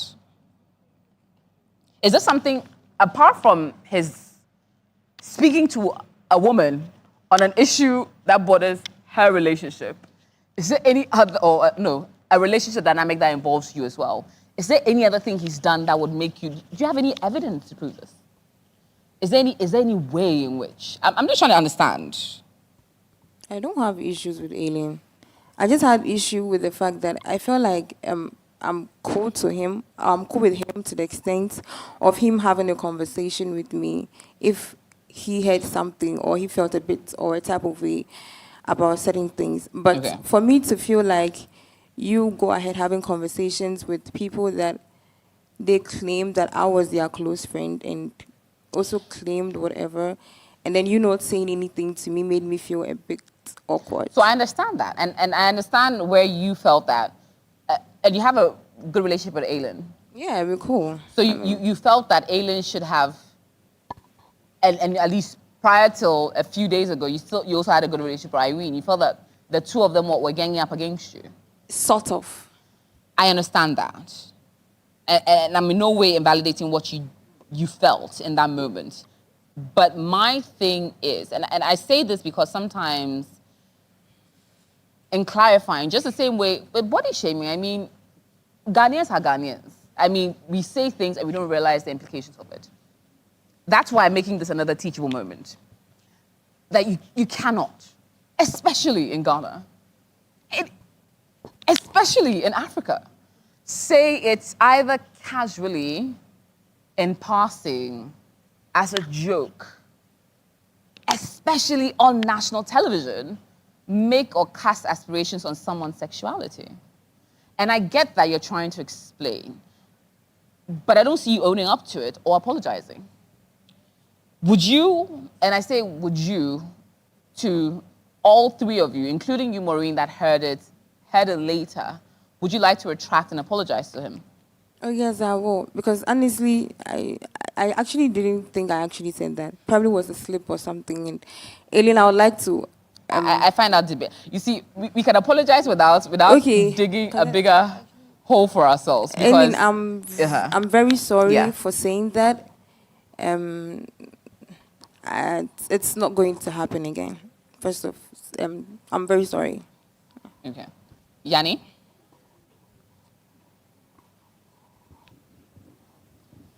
I feel that, and I'm pulling both of you in it because yes, you may not have said it, you may not have emphatically been, but the fact that when you say it and we don't shut it down immediately also now leads people to now add conversations and all of that. So I just want us to end it now and make it a 3 teachable moment by asking that even though you were not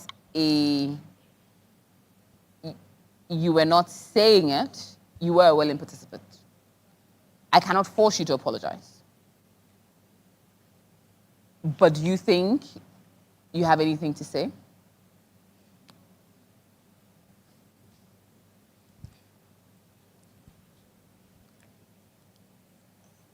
Well, I'm sorry I was there and they were referring to you. Sorry. AJ. I'll come to you, Aileen. Maureen? Ellen, we are very sorry. We said that it will never happen again.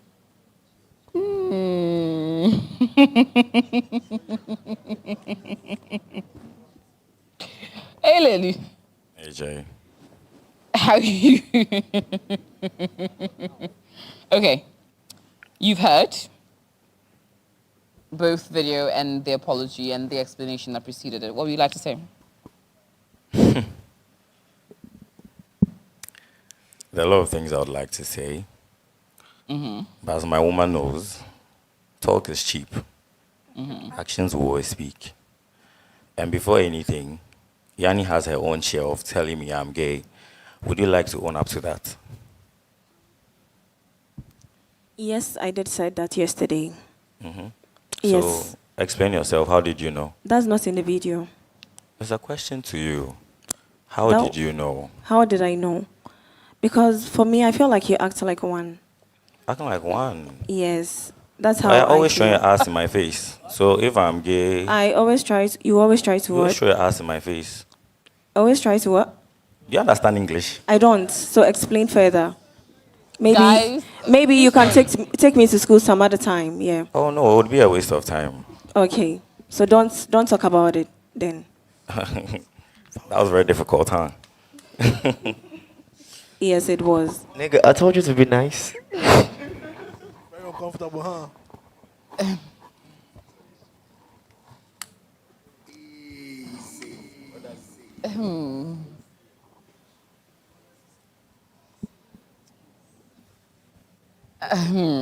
Okay.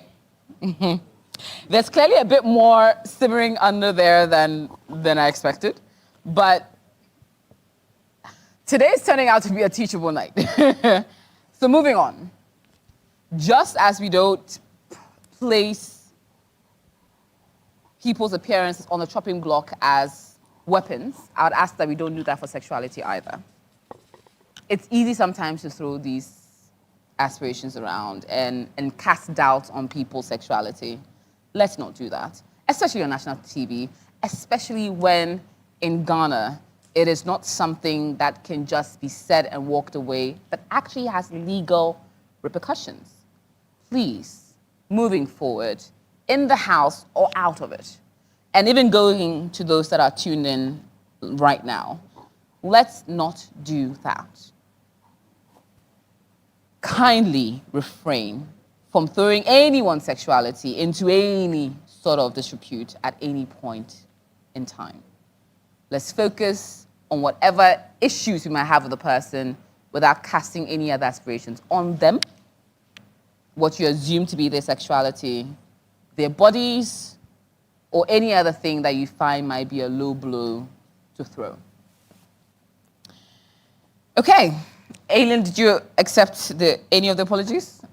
At least one of them, I know you didn't, but at least any other? I don't need it. Okay. All right. That's fair. Dr. Desi.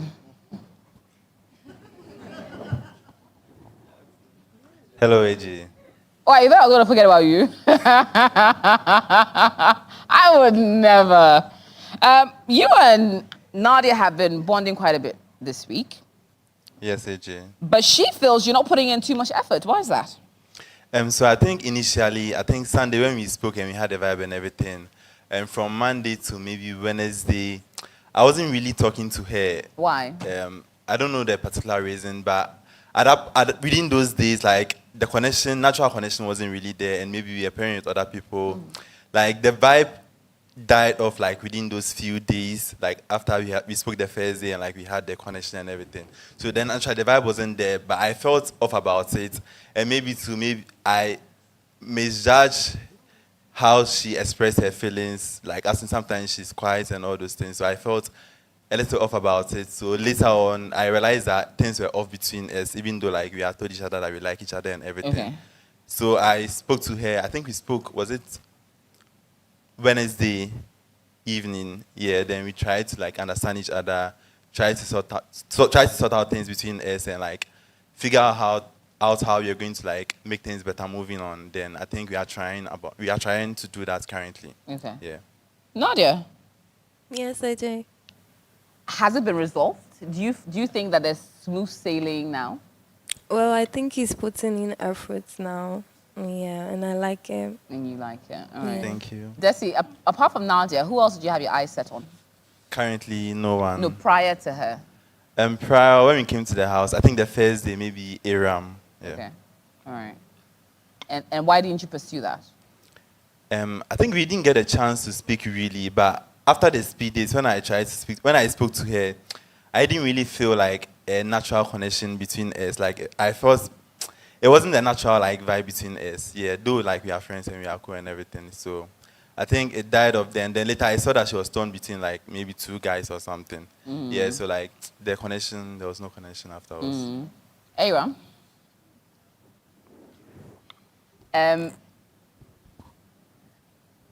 Were you willing to pursue? Okay, when was Desi clear with his intentions with you? Yeah, he was. And why didn't you? Did you consider him at any point? No. Because you were confused about a few others. Not because I was confused. I just didn't want it. You just didn't want him. Yeah. Okay. All right. Let's leave it at that. All right. So Nadia, at this point, smooth sailing. Yes, AJ. Apart from Desi, was there any other person you had No. prior? Well, I said it. Oh, earlier. Had Desi not manned up when he did, would you have walked away from it? This dynamic. Yes, but he has, so yeah. Okay, that's fair. That's fair. So, Doc, we're all in.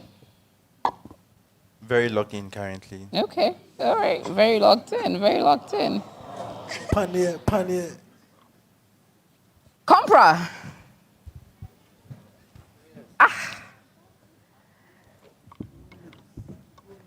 How are we feeling? Yes, we can hear you. It's very awesome that I can't really explain much. I feel like I'm inside the house. I'm not inside the house. Well, you have one foot in what? How? Exactly, because I feel like I'm doing my own thing that I think it's not really bothered Anybody yet? Exactly. So you had interest in Nadia, you had interest in Yanni. Why haven't you made a move? So I wanted to really observe first, but then again I felt like okay, time. I also came back and feel like no, I can't be rushed into certain things. Okay. Because then again, when I feel like I've rushed, time wouldn't take me out. So let me just do my thing. So I wanted to really take this very week to observe certain people that I really wanted to move to. But in your observation, Nadia is now with Desi. That's very fine. That's very fine. I really wish them the best, and I know that they are going to, really go far. Okay. Yes. Yanni is still also trying to figure it out. For Yanni and I think I would love to know more because I feel like I told her the other time that she's really the female version of me, but she didn't get it, which is very fine. How do you mean? Yes, we oppose each other. So for we to do that, you match up an energy. I match the same towards you. You understand my point? So you're too similar. Exactly, but she's not seeing that. Okay. But I think like with time she would definitely see. So you're not willing to pursue it? I told her that I really want us to talk. I feel like I want to build that friendship before moving into any other thing. Because for me, I really feel that she's really the female version of, and I would like to take time and know more, and also let her know why I said that. That I can build a friendship, then we take to the next level. That is why I'm so relaxed and not, don't feel pressure to going through any other thing. Okay, all right. Daryl D. Ned, you've not spoken. It's like you were having some thoughts about who to pursue in the beginning. Yeah, AJ. Between Priscari, Aram, Susan. It's like you were hovering. Yeah. And you still haven't formed any connection with any of them. I think I have, but no one knows. I'm just chilling. I have. Now I know. Now I need to know. Yeah. Who I'm just chilling. who have you formed this connection with? I would say I thought it was mobile. I mean, looking at all the ladies here, I really, talk to Prissy a lot. I really talk to her a lot. She's one of the females that we've really spent time a lot.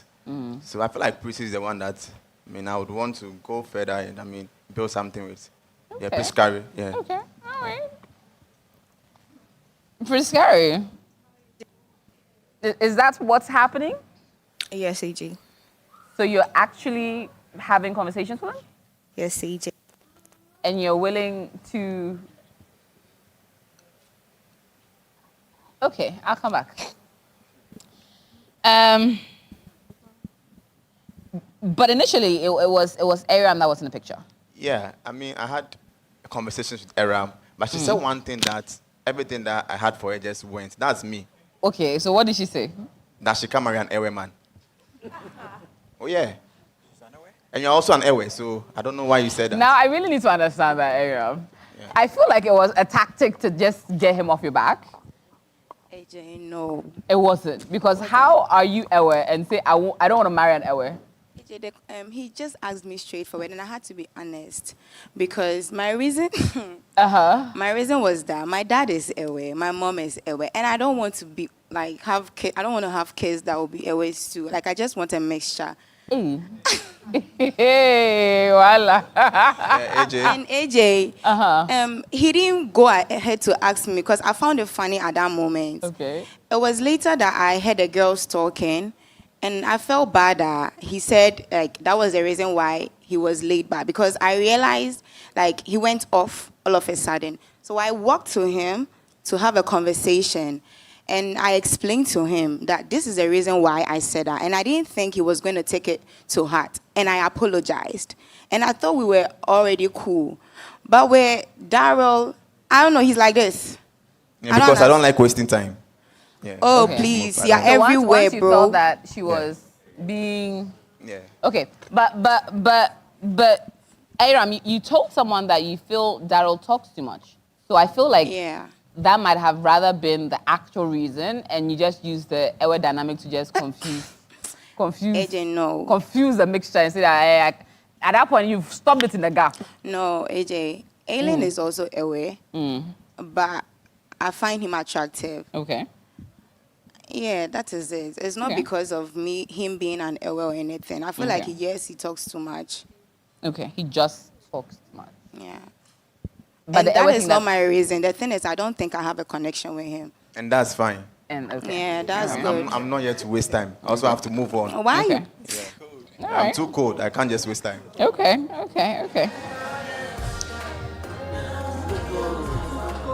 But Aram, for you, who, apart from, Daryl, to be fair, you felt you didn't have much of a connection with, but who did you have a connection with that you were willing to pursue? Which gentleman? Okay, I'll say Ken. Just him? Yeah, just him. And it was Aileen. But Aileen was not that deep. Okay, so it was Ken. Yeah, it was Ken. Hi, Ken. Hi, EJ. Okay. You've had a very busy week, Ken.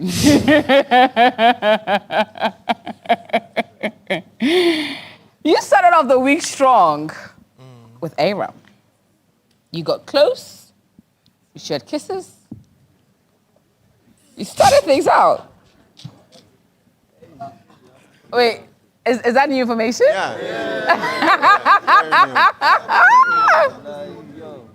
Let's take a look. Gotcha. All right, let's move on. Okay, now let's be serious. Ken, are you confused? No, AJ, I'm not. I'm not confused. Okay. Yeah. So you started off with Aram. Yeah. Okay, let me start it from this way. Which women did you have an instant connection with? Yeah, so basically, you know, when I came into the house, I was, like everybody else, I was exploring. Erin was like one of the first, ladies I spoke to. And I feel like, we had a good connection, but, I just wanted to, open up and also talk to other people so I see, who I can connect with more. And I also spoke to Prescary and, we also, hit it off right. So I was just trying to, check or see which of them I can, which of them has, better chemistry, basically, yeah. And which of them felt more natural. And okay, which of them did you have the connection with? So Aram, let me put it that way. One. Aram, yeah. So Aram and Prescary, yeah. Just those two? Yes, just those two. Just those two? Yeah. Okay, all right. Let's take a look.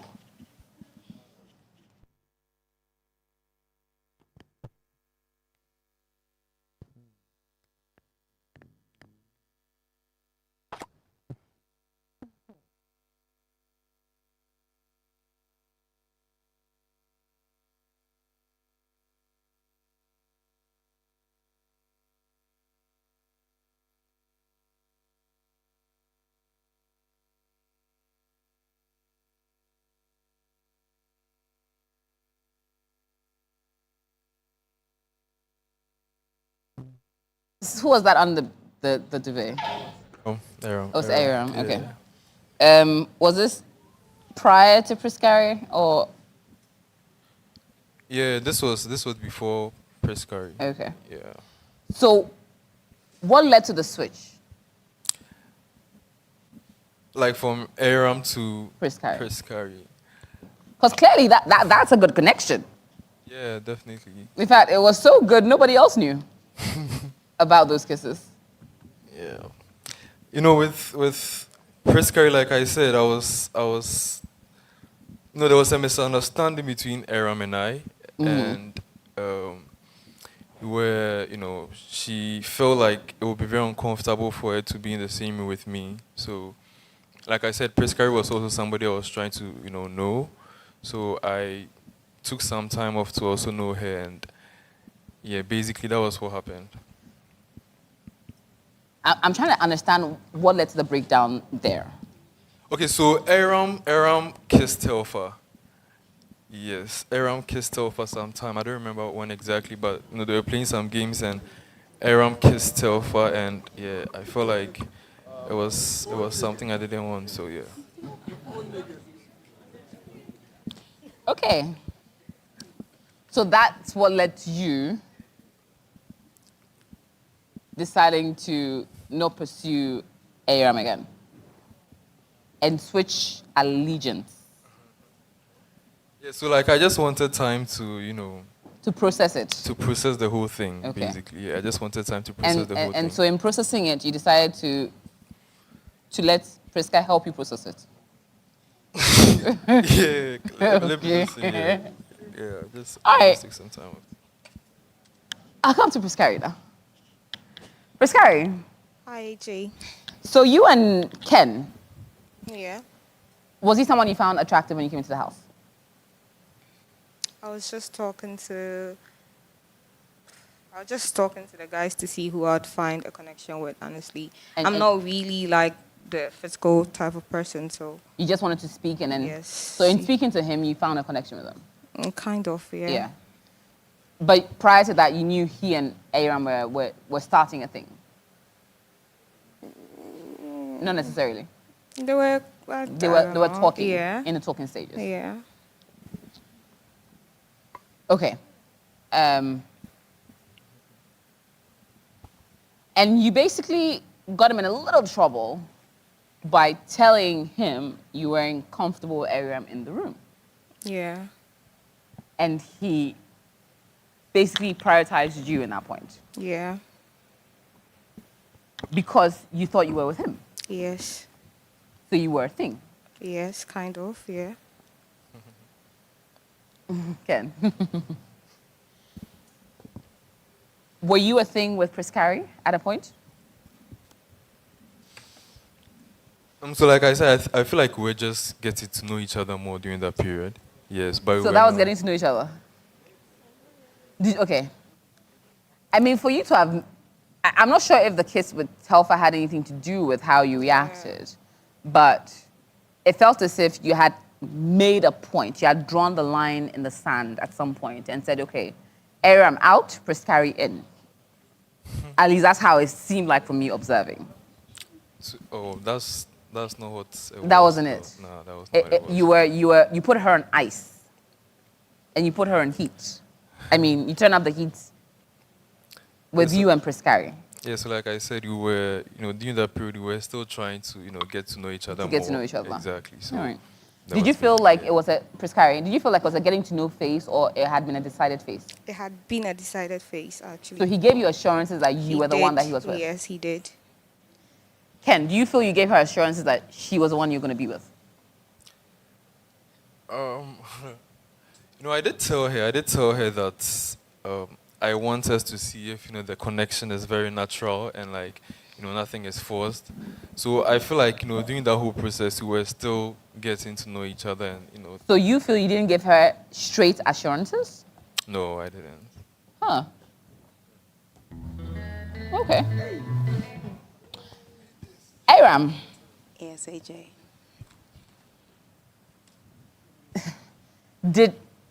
When did you know that Ken had put you on ice and was moving on with Priscari? The day the situation happened between me and Telfa, that was when I got to know Priscari was actually in the scene. So prior to that, you didn't realize that Priscari was in the scene? No, I didn't realize. But before the thing will happen, we had a conversation at night, and I asked him, is he sure that I am the only person he has in mind?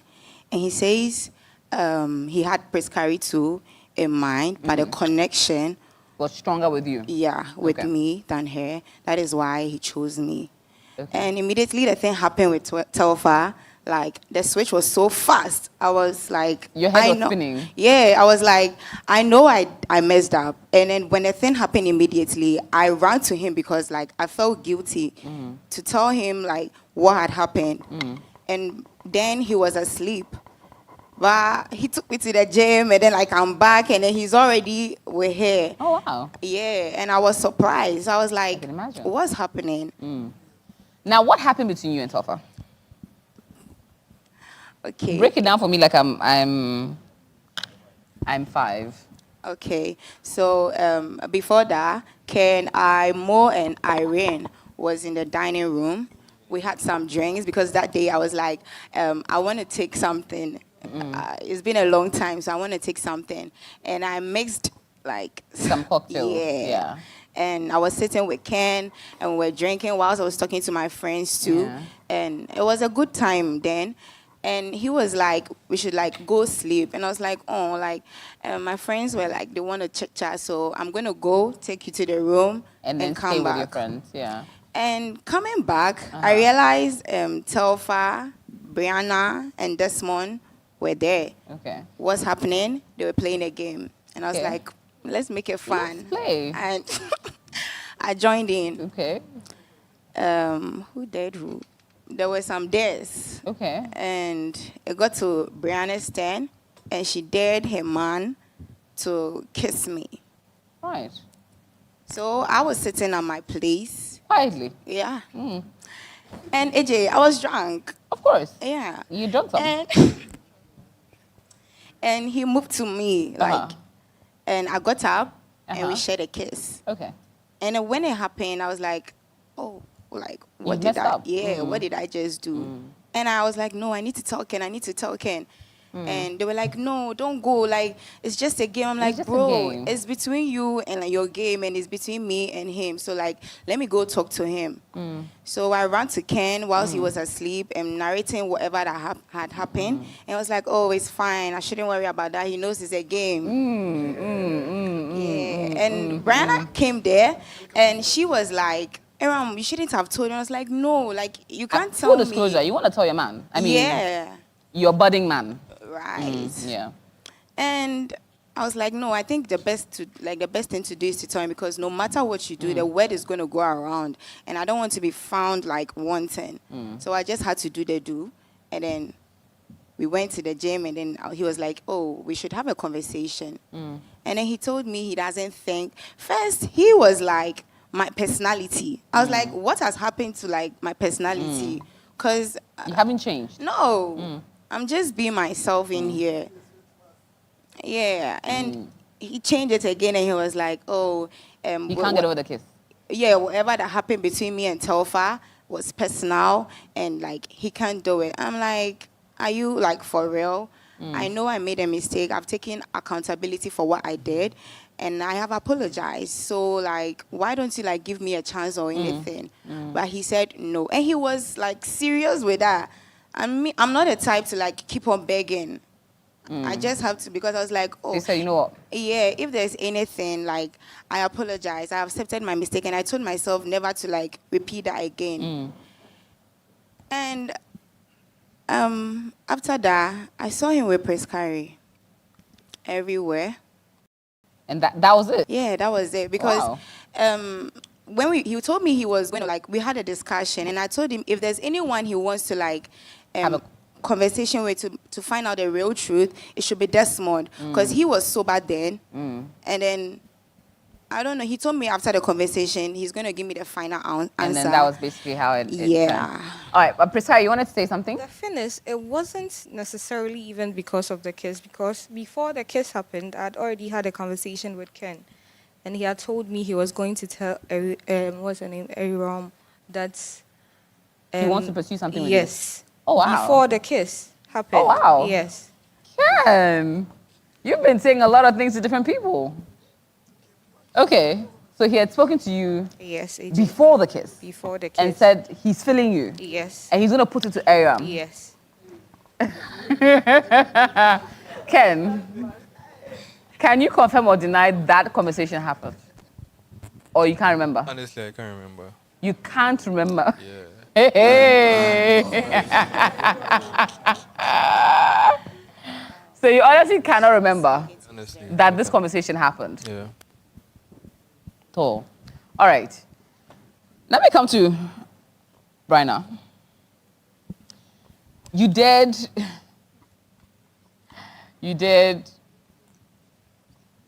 your gentleman to kiss another woman.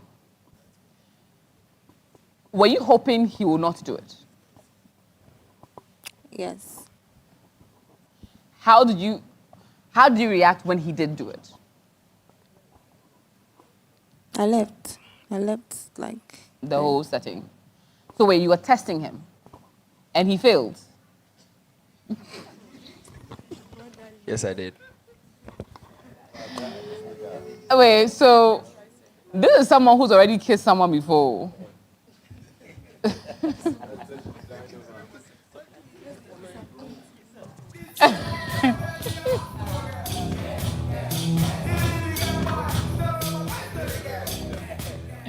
Telfa, your lips have been so busy.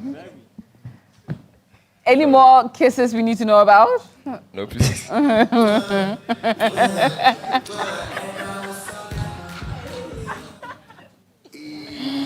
DJ, you're a bad boy.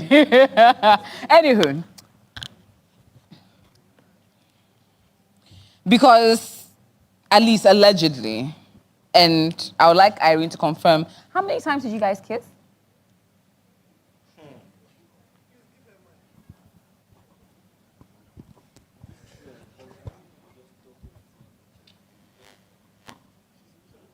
Please be truthful, like, at this point. 4 times. 4 times. The same day, though.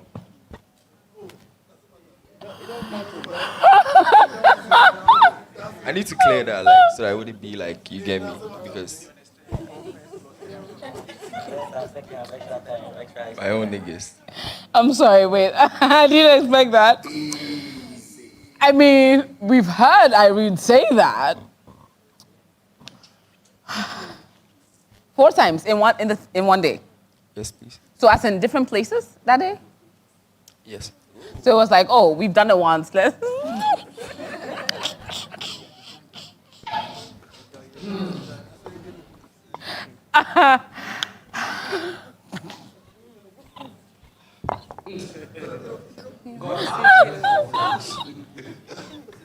I'm so sorry.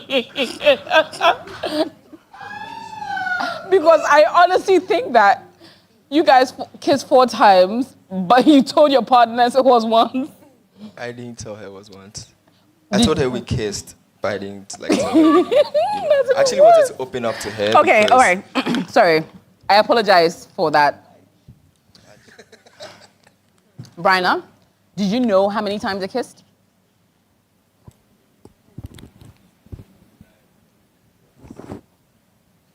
No, he told me they kissed. He said they kissed. Burma, they kissed. That's what you know.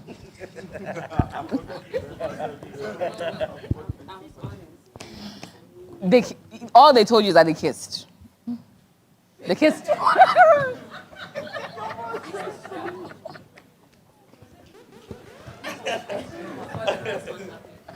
Okay. All right. So, Irene, you told them when the first 2 happened. I said 3 times. He remembers 2. I told him we kissed 3 times, and we had the conversation before the last one happened. Okay. Can you confirm it was on the same day? 3 were in the same day, and the last one was after Brianna was mad that he kissed Aram. No, that's not true. Yeah. That's not true. Like, bro, Yeah. the last person I kissed in the house was Aram, and I could say that with my full chest. And our very first kiss was, I think, in the kitchen area or something, and it wasn't really a kiss. Yeah, I mean, And then they were all not passionate, but it was 4 times. And the very first passionate, she requested for it though. That was in the kitchen, living room, and I think on our way back to the room. Which you did, not me. I didn't request the That other was the first 3 in the same day. Yes. And then the last one. There was no last one, I can't remember. Okay, so the first kiss and then 3 others. Yes. Okay. That I could tell it all happened in one day. Nothing happened after. But you swear by the fact that it happened after Bryna was upset that Aram and him had kissed. It wasn't a passionate one. He said, Brianna said he shouldn't talk to me. So Okay. after he said that... Then you kissed him out of spite. No. He did. He just kissed me on the lips and he just went up. That was No, that's some Hollywood shit. That's not true. That's what happened. That's not true.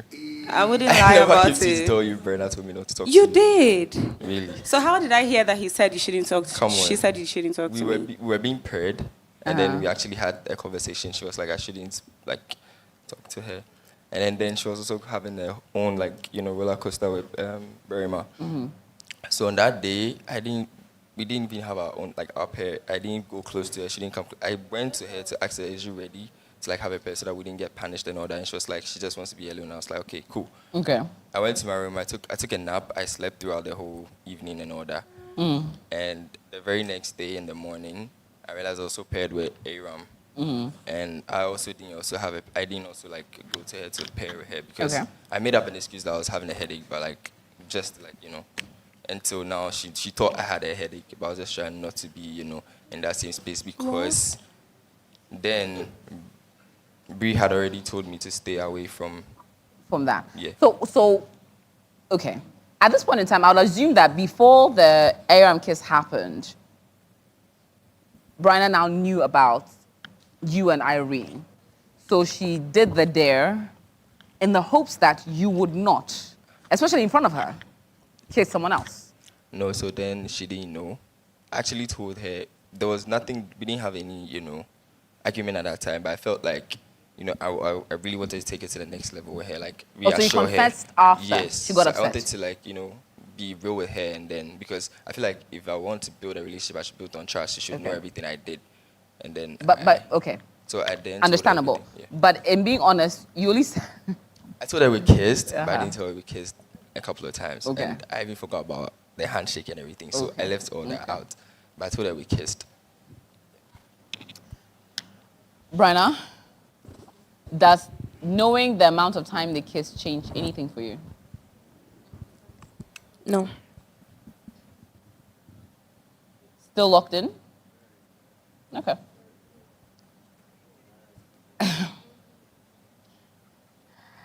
Ken, in wrapping up with you, you've now switched teams again. At least from the pool party till now, it feels as if you're now locked in again with Aram.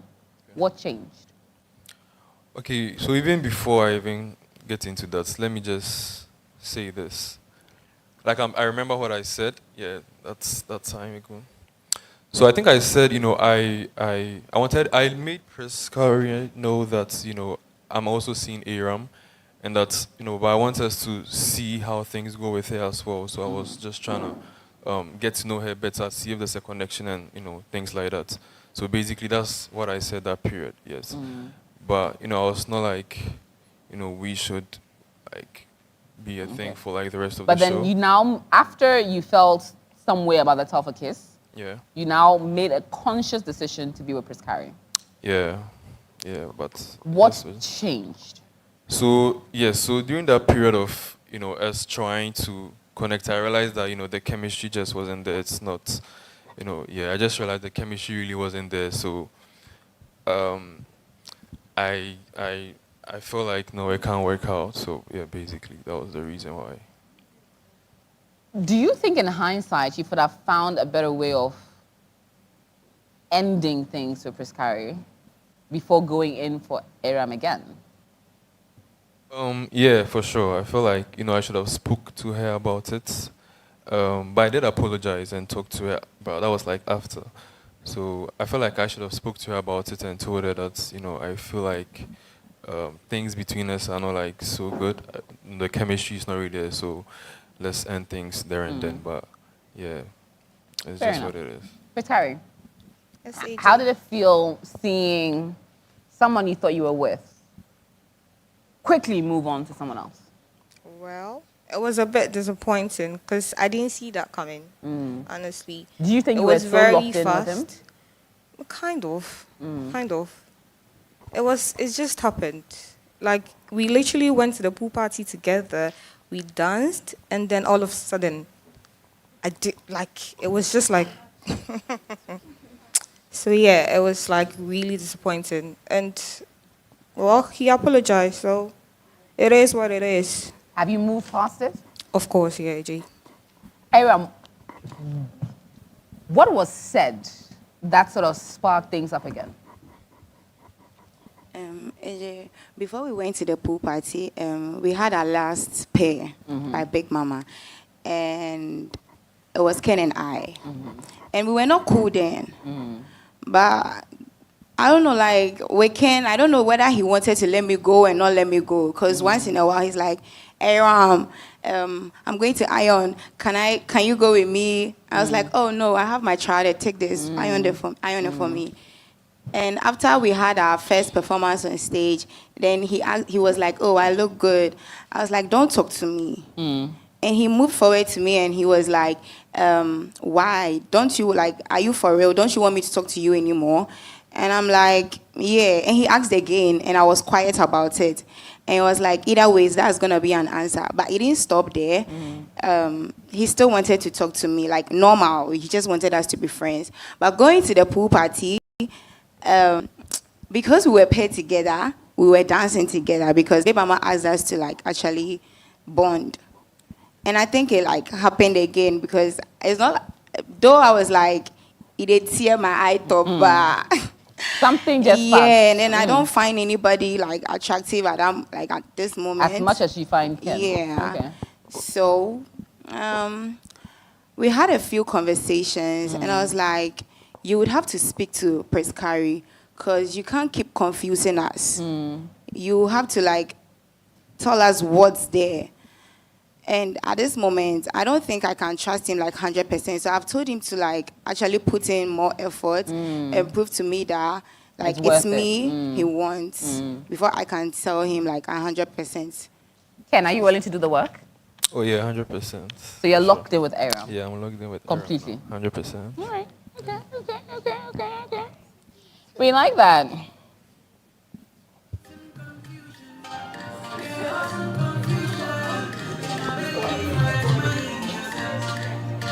Okay. Takla, we haven't spoken. Hello, AJ. How's the week been? Calculative. Say it again. Calculative. Calculative. Yes, Okay. In what way? It's been emotionally wavy for me. Okay, And emotionally wavy. uncertain, I would say. You sort of started off strong. It felt as if you had a connection from the bat, and it's been running since, to the best of our knowledge. At least it started running. What about Coco drew her to you so quickly? So with Coco on the first day, on my birthday, she had a way of organizing everyone together and, having a flow with them. And personally, I like that sense of leadership in a woman. That shows that she's very direct and, leadership skills. When a lady says she wants this, she's going to have it. So that was a quality that I looked for. Aside that, her looks also attracted me a lot. So I just went for her with no double thought. Which is nice. I mean, sometimes you find a spark with someone and it's just instantaneous. I mean, you can't fault it. Coco. Yes, AJ. Was it as he described? Was it like instantaneous?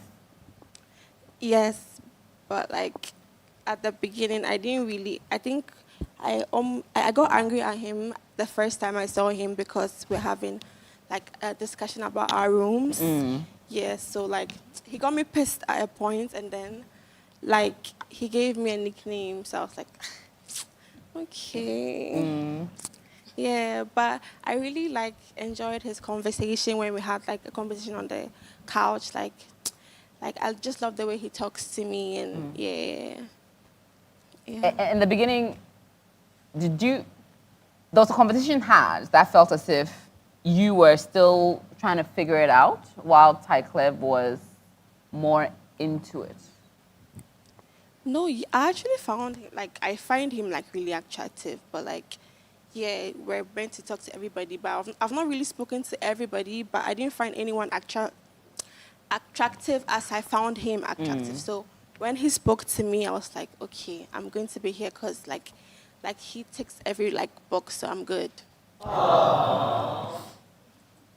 So did you feel that your connection with Tycleb was rushed? No, please. Ty, did you feel that your connection with Coco was rushed? No, it wasn't, but it was misunderstood. Okay. Yes, By because I feel like the house and the guys who wanted Coco. Okay. From the start, I knew a lot of guys wanted her, so I had to play my cards right to see who it was, And I had my strategy of getting Coco to me, and most people didn't understand. They thought it was the first day we just went in love, but I was actually getting to know her, but marking my territory. In that sense, yes. Okay. Did you at any point start doubting your connection with Coco? I did, because I think on day 3 or day 2, she was getting too friendly and touchy with guys. So then I started questioning a lot, what's going on? Why is she this way? Because I'm someone that I lock in for you. So when I realize the things we have in mutual, I see with other people, it gives me some sort of ick in a sense, but it doesn't make me lose feelings for you. Okay. Yes. All right. If Coco was not in the picture, who else would you have considered? Okay. So first off, before I say this, I would want Telfa to understand that my friendship with him is a strong one, and it's going to stay that way. Because Telfa, from the beginning, actually took me from something that would have disqualified me from the show. And he has my loyalty, 100%. So with this stick, on the first day, Telfa found out there was a weapon inside. Oh, Yes. okay. And he took it out for me. Okay. So I realized that he was a good friend. You know, someone would have ignored and be like, okay, he's competition, let me take him out. Yeah. So I respect him for that. Coming into the house, actually, I had 3 options. Most important, Coco, I love you so much. Love? Yes. Okay. All right. Then secondly, I had a spark for Brie. Okay. Then Prescari. Okay. Yes. But along the line, I realized with Prescari, there could be more because that vibe wasn't there. But I like to check up on her, know what's up with her, because I realized that in the house, like, most people didn't understand her. But I could see through her because Prescari is very intelligent. She's quiet, but she observed everyone in the house. So I felt like, in a way, she is better as a friend than having something, you know, with her. With Brie, from the beginning, we had a little argument. I was caught apologizing. I don't know if it was at dawn or whatever. But after that, I had something for her, which at that moment was stronger than what I had for Coco, to be very honest. But along the line, I realized I wanted to talk more to Coco. And then my loyalty to Telfa had to stay. Even though I had many chances to, like, set in, I feel like I knew Brie more and I understood her more than Telfa could. Okay. But I think on day 4, I was so confused I had to, like, set myself back, look at things on a board, and then look at what I really want. And I realized that I wouldn't want to compromise how I feel and then go in with my selfish decisions just because I felt a spark for someone. And I already had someone also who liked me. And personally, I prefer a lady who likes to come after me than me to go after a lady, because that is very tricky. When you go after a lady, they can change at any time. Yeah. Okay. All right. So. Interesting dynamic. Let's take a look. Why though? Because if you actually really like her, she might actually like you too, for real. I'm not even kidding. That's this. Okay, what Man, I don't even know. It's like now, I feel like I'm in a relationship, but I'm not physically there. And it's making me kind of like attached because there's a woman I know everything about that I can't have. And you have her and then you are just doing child's play with her. And I don't know, for some reason. And I've been trying to, like, get Grace to, like, just look at me the whole day, and then she's not even paying attention to me. I feel like She's not going to. I don't think it would even cross her mind, because obviously the way the whole thing is, I don't think she thinks she doesn't know. If she had even thought of it slightly, trust me, because I'm very sure she would like you. I'm very sure that she probably likes you, but she wouldn't even think you would, because of how you and Coco are and everything. I don't think when it comes down, I like because Coco is a softie. She's someone who's misunderstood. But I feel like friends would have made better friends. Yeah. And I would have made better friends.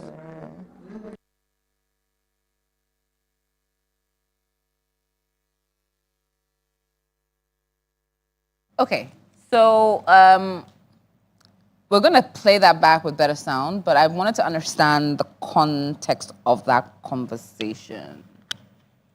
Ty and Priscari. Who would like to go first? Priscari? You should start. Oh, okay, Ty.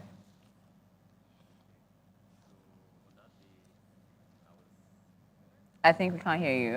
If someone can help switch the mic for him. On that day, I was really confused because Coco was acting indecisive. Indecisive how? I felt like she had some sort of attraction for Ken. Yeah. I felt like, I'm not saying that's what it was. Okay. Okay. But observing, I realized it was just me in your head overthinking. Yes. Okay. But I think on that day, I don't know if Bree and Telfa were arguing or something, and I was actually pissed because in my head I was like, why would Telfa do this to Bree when I could see clearly that she likes him?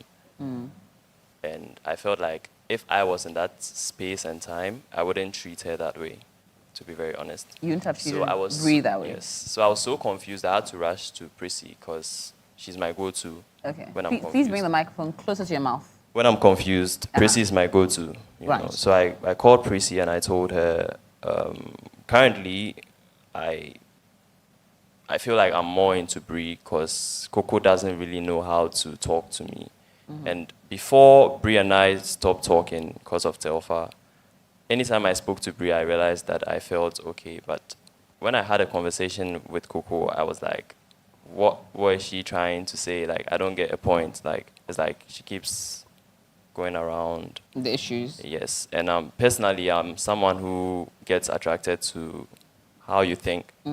So I was very indecisive because here I was for Coco, and here Bree. You were for Bree. Yeah.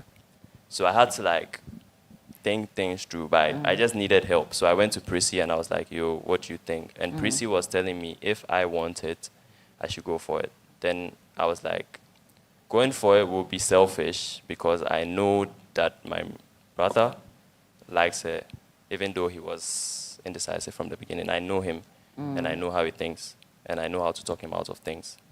So I decided to like shield what I have for Bree and focus on Coco because in as much as it is, Coco was very real with me.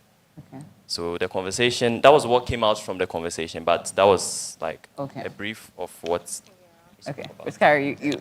That was literally all that happened, honestly. Yeah, and then I told him that in case he wants Bree, he should let Coco know so that if she also wants to explore other connections as well, she could do that. Are you confused still? Currently, no, because I found my solution. And what is that solution? I spoke to Coco about it, and I also spoke to Telfa about it. But I didn't talk to Bree because I knew if I had told Bree, there would be issues. So you didn't at any point express to Bree? Yes, I didn't. So Bree, at what point, are you now finding out? Can someone help her with the microphone? Because you're friends with Coco. Yeah. At what point, like you're girlies, yeah? Yes. You're like tight girlies. We're sisters, actually. You're sisters. At what point did you know that your sister's man likes you? I'm now finding out. You're now finding out. Coco. Yes, AJ. You knew your man was confused about you with the sister. That was yesterday. You found out yesterday? Yes, he told me yesterday. How did he tell you yesterday? Okay. He was acting off a little bit, so he was asking me some questions, and I think he was not really getting what he wanted to hear from me. So he told me he needed time and space. So I gave him time and space. Oh, he needed time and space. Okay. Yes.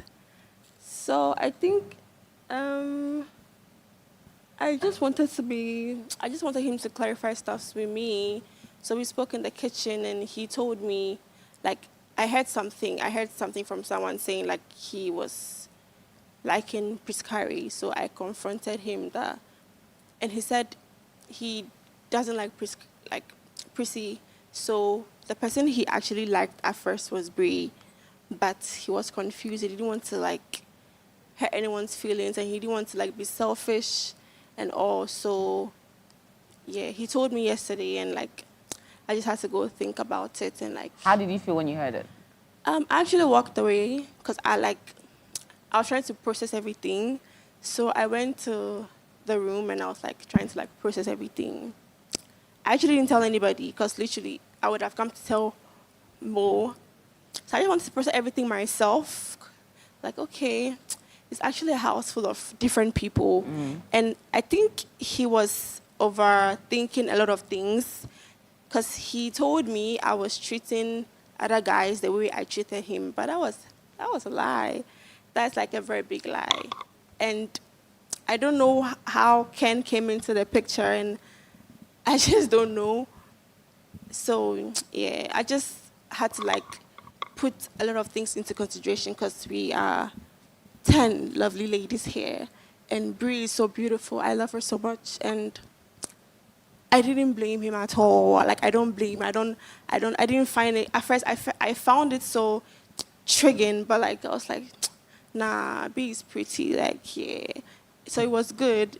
It was confusing to me at first, but he told me he told Telfa. T. Yes, he told me he told Telfa, and they are cool. And I was like, okay, Telfa, you you're should cool? have made me know at first, but, like, that's good. Okay. All right. Okay. Yeah, so I didn't tell him, but I was like in my head, I was like, you should have told me earlier. Do you understand? Before So, you spend so much time focusing on him. it wasn't a time wasting. I didn't waste my time. Do you understand? Yeah. I scouted. And you found him yes, and I was worthy. like, yes, he's good. I just love the way he talks, the way he carries himself, because a lot of guys are intimidated by him, and I like my man to be so. Yeah, so, like, yeah, I'm good. He thinks now, and I don't know if I'm maybe wording it wrongly, but what I may be gathering, and I want you to correct me if that's not it, Yeah. is that you, Ty, in order not to ruffle or spoil the dynamics between a couple that you first have a really good relationship with, the gentleman is, and the lady in question that you like also happens to be very good friends with the woman you're with. So in order not to ruin that dynamic, because there'll be two hurt people that you both really like. That is why you're not willing to pursue something that you seem clearly would like to pursue. Because based on the conversation with Priska, and I'm referring it to on that conversation alone, you stated that it feels like your heart is not with Coco. It may have changed from days ago, yes. But in that moment, you felt as if there will be a stronger connection for you if you pursued it with Brie. Yes. So you're trying not to break your friend's heart and Coco's heart. Yes. So if all things were being equal and the two people in question would have been okay or were not deeply connected to you, you would have pursued Brie.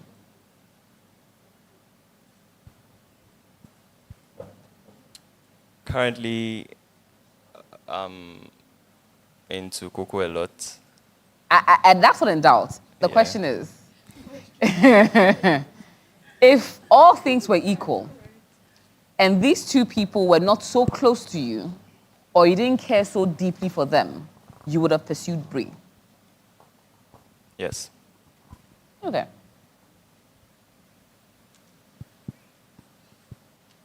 Brie, AJ. What are your thoughts about Ty? From the beginning, we didn't get along so well. But like, right now he's like my G, literally. That's how I saw it. Yeah. You saw him at the what?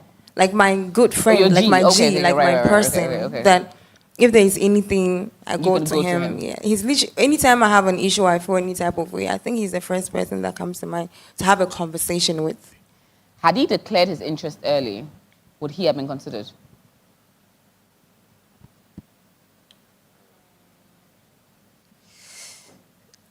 I wasn't really looking at him that way. Yeah. Was that because your friend? No, let me rephrase. Has that become your sister? And you delayed a little in answering that. I don't know if I should read through the pause, but I'm messy like that. Anyways, can I assume that because Ty quickly declared his interest in your friend, in your mind, you put him on no parking? I think I wasn't looking at him. I was actually more focused on Telfa and McDavid. So my mind really wasn't, because from the beginning, he was like a pain in my ass, like literally. So I wasn't thinking something like a connection was going to come out. I thought it was one of the few people that I probably wasn't going to talk to in the house, because it was very annoying from the beginning. But you saw him Yeah, making like moves on your very girl. lovely after. But you saw him making moves on your girl. Yes. So, and sometimes it happens with the girl code. Once I see a guy making moves on my friend, that guy instantly becomes my brother. You bro zone him because, Charlie, obviously. Is that what you think may have happened? No, I was already talking to Telfa. Okay. So Telfa was... Telfa. Yeah. You're cool with Ty, Very. but he wants your girl. Yeah. How do you feel? Okay, so I appreciate the fact that he came clean with me and he told me point blank. And one thing about me is I would never get mad if you tell me straightforward, like man to man, than me finding out from someone like hearsay or something, and then I'll have to confront you with that. I feel like you broke my trust and my loyalty, because to me, one thing I really take personal is loyalty and trust. Yeah. So because he was honest from the get-go, it worked for you? Yes, please. He's not over you, though. I think he is. He is actually. If you say so. Yeah. Coco. I don't know. Yes, AJ. How do you feel about knowing that if all things were equal, you would not have been in the picture?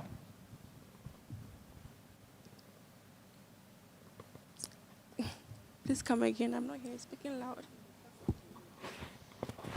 If everything was fair and all things were equal, you would not have been the preferred woman with Ty. Yeah. How do you feel hearing that? I don't know. It felt awkward when he told me, actually, because that was the first thing that came. I actually asked him that, so if we were not friends, because he was emphasizing on me being friends with Bree, and he never told me he liked Prissy. He just told me they were cool. So I was like, so if things were not that way, and he told me things are like that, so yeah. But I didn't really think about it that much, because, like I said, when I went into the room to think, I was thinking in my head. I was like, okay. So I feel like you're not answering the question. You're giving me context, and I like context, but I want an answer. Okay. How do you feel knowing that if everything was different, where different is Ty wasn't his guy, Bree wasn't into Ty, you both were not sisters, and he didn't come to you first, things would have been different. There's a lot of maybes, but if all those ifs had not happened, he would have chosen Brie. Yeah. How do you feel? And he confessed that to you, basically. Yes, he did. How do you feel now? Right now? Yes. I'm good. Are you good with him? Yes, I'm good with him. Are you going to pursue a relationship with him? Yes. Okay. He used the L word on you. Do you feel the same? Yes, AJ. You love him? Yes.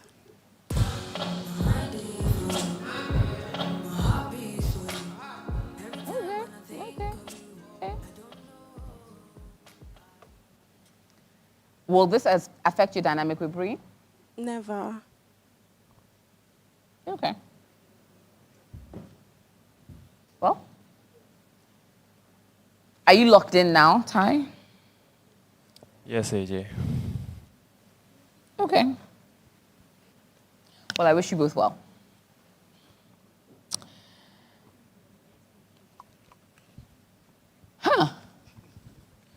We're going to go on a quick break. When we come back, something exciting.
And yes, you're tuning in to Perfect Match Extra Season 4. This is our first Saturday live show. And my housemates are no longer with me because they've been sent back to the house for something very exciting. In the next few minutes, I'm going to take on the role of Big Mama for a short amount of time and get into our very first nomination session. Yes, every housemate will get an opportunity to nominate at least 2 housemates up for possible eviction. However, it's a fake eviction. Oh, should I say a fake nomination? Everyone is up for eviction. Yes, you heard me right. From next week, at least 1 housemate will be going home.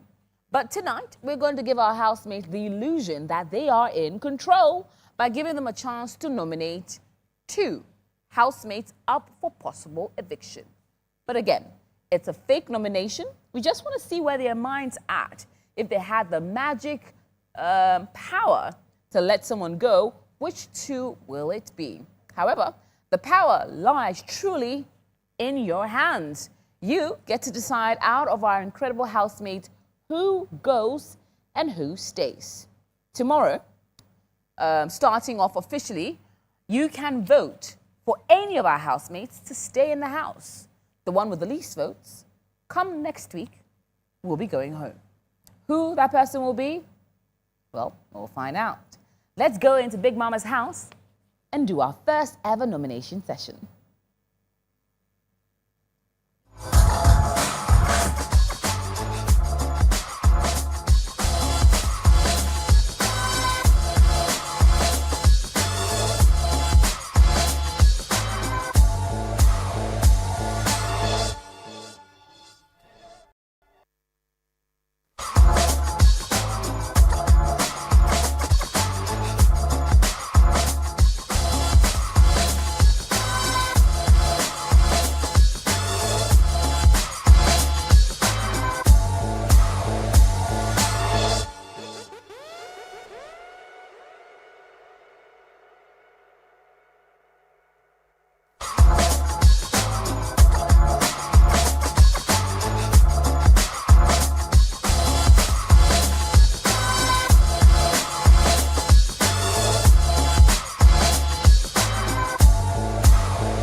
Hi, Annie.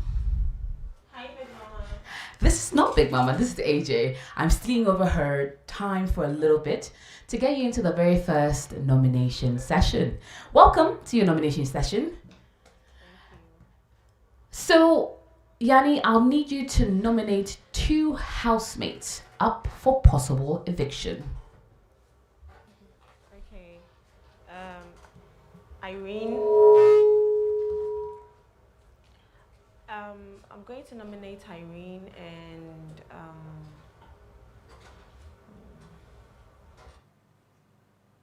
Aileen. Yeah. Your nomination to me, Yanni. I'm going to nominate Irene and Aileen. Irene and Aileen. Thank you very much for that, Yanni. Please note that as you go back into your house, you cannot discuss your nomination with anybody in the house. It stays between you and me. Thank you very much for that. You may please leave the diary room. You're welcome.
I wish it was her, but my name is AJ.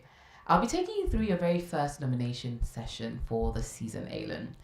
So I'll need you to nominate 2 housemates up for possible eviction this week. 2 housemates. Yes, please. Does the gender matter? No, it does not. The first person will be Yanni. And I don't have a problem with anyone in this house. You need to give me a second name. Embry. Kindly confirm your nomination. Yanni Embry. Thank you very much for that, Aylin. You're welcome. As you leave back into the house, you cannot discuss your nomination session with anybody in the house. It stays between me and you. Okay. Thank you so much, Aylin. You may leave the diary room.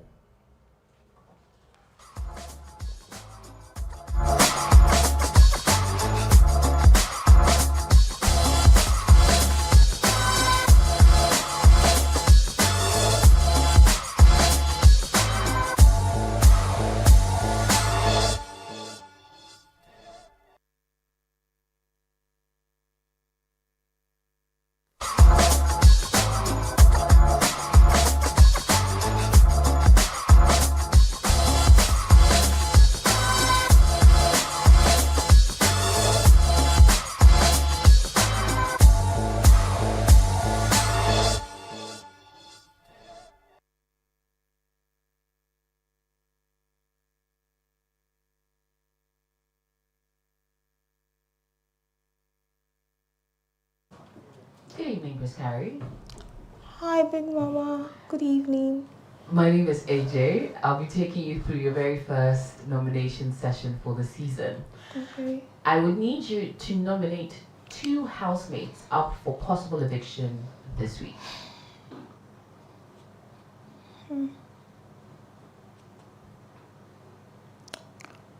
Adi.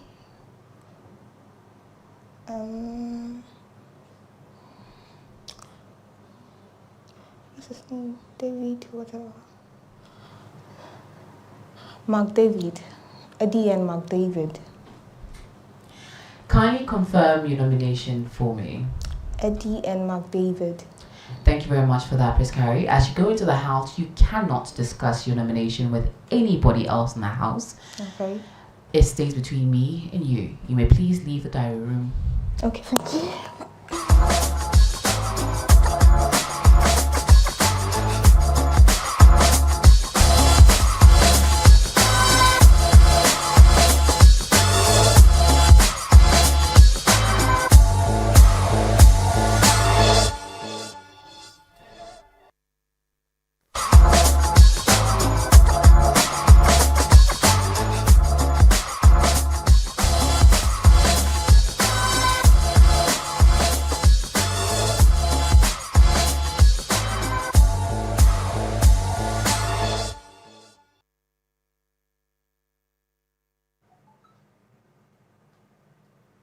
Desi.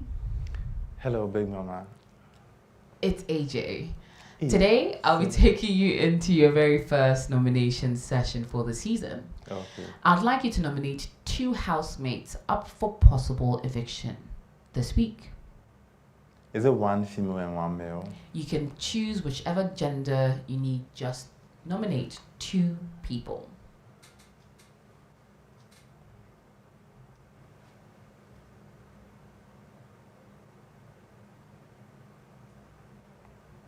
I will need your nomination now. Okay. So I'll nominate Yanni and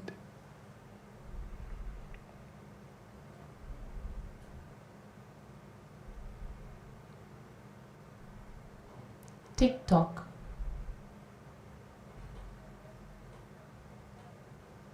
Desi, please give me a second name.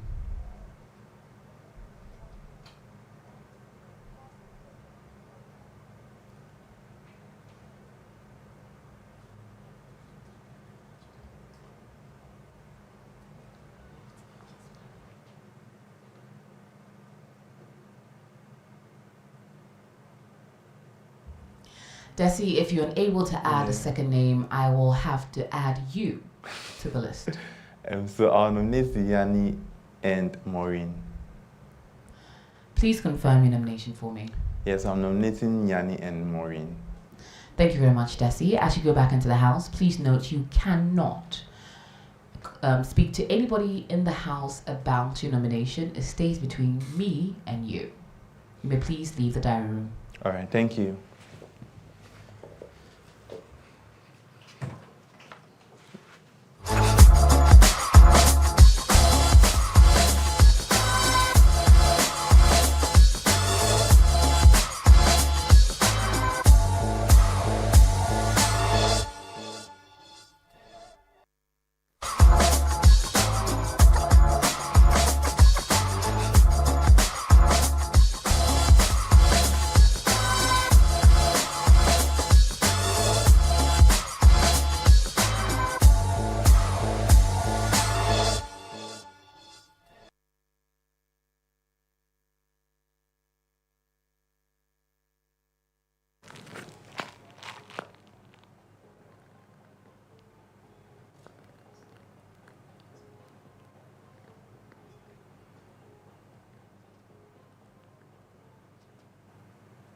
Hi, Aram. My name is AJ, and I'll be taking you through your very first nomination session. Okay. I would need you to nominate 2 housemates up for possible eviction. Does it have to be a boy and a girl? It can be any gender. You just need to give me 2 housemates. Okay. I would like to nominate Tycliffe and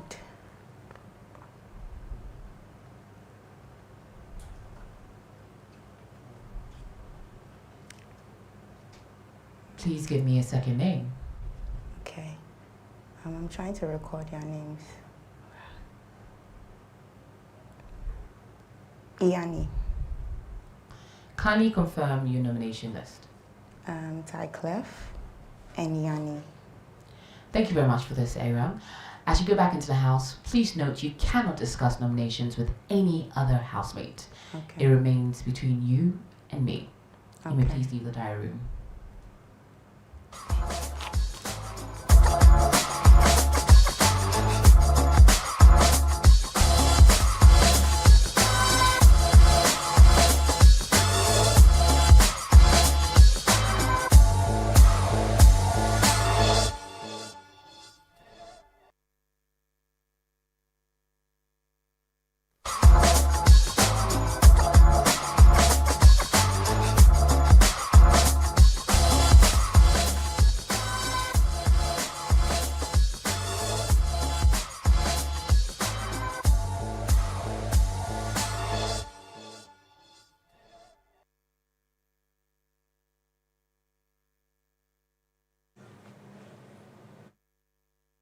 So,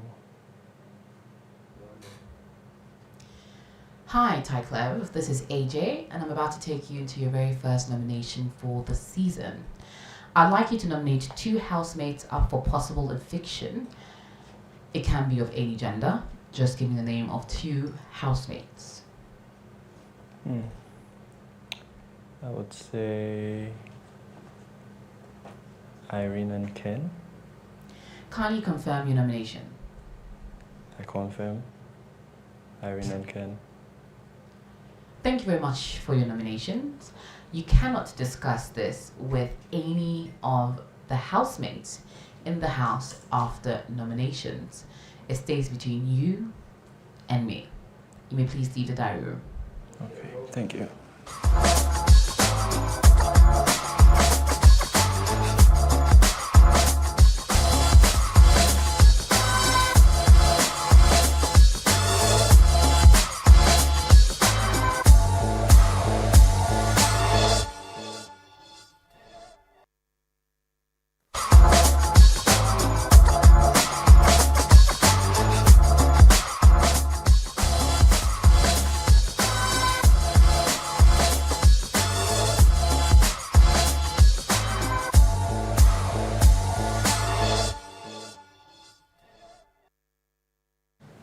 Hello, Telfa. this is AJ, and I'm about to lead you into your very first nomination session for the season. I'll need you to nominate 2 housemates up for possible eviction this week. Yanni and Irene. Kindly confirm your nomination list. Yanni and Irene. Thank you so much for that, Telfa. As you go back into the house, and this week and any other subsequent week, you cannot discuss your nomination session with any housemate. It remains between you and me. Thank you. You may please leave the diary room.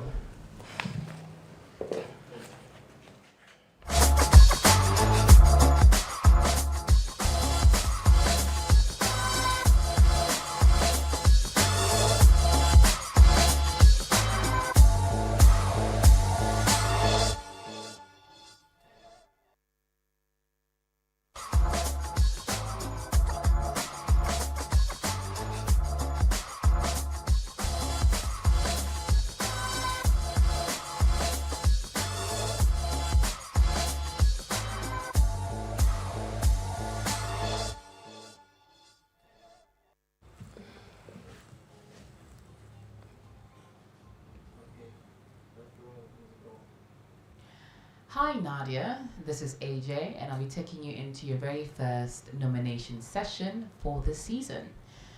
Kindly nominate 2 housemates up for possible eviction this week. Maureen and Compra.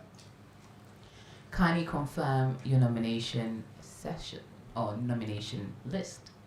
Maureen and Compra. Thank you for that. You may proceed into the house, but before you do, kindly note that you cannot share this week or any other subsequent week your nomination list or discuss nomination with any other housemates in the house. It remains between you and me. You may please leave the diary room.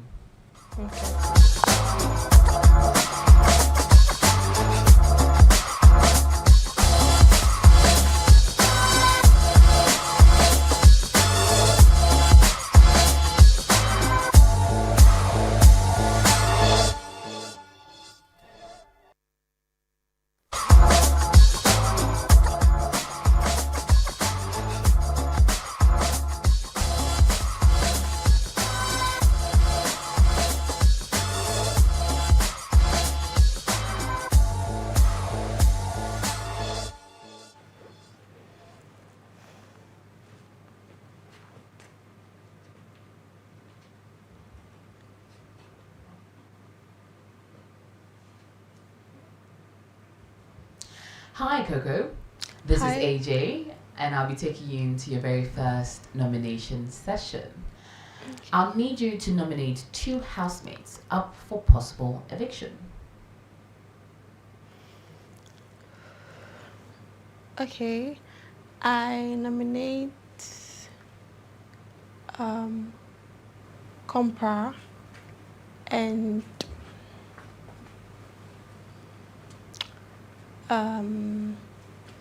Yanni. Kindly confirm your nomination session or list.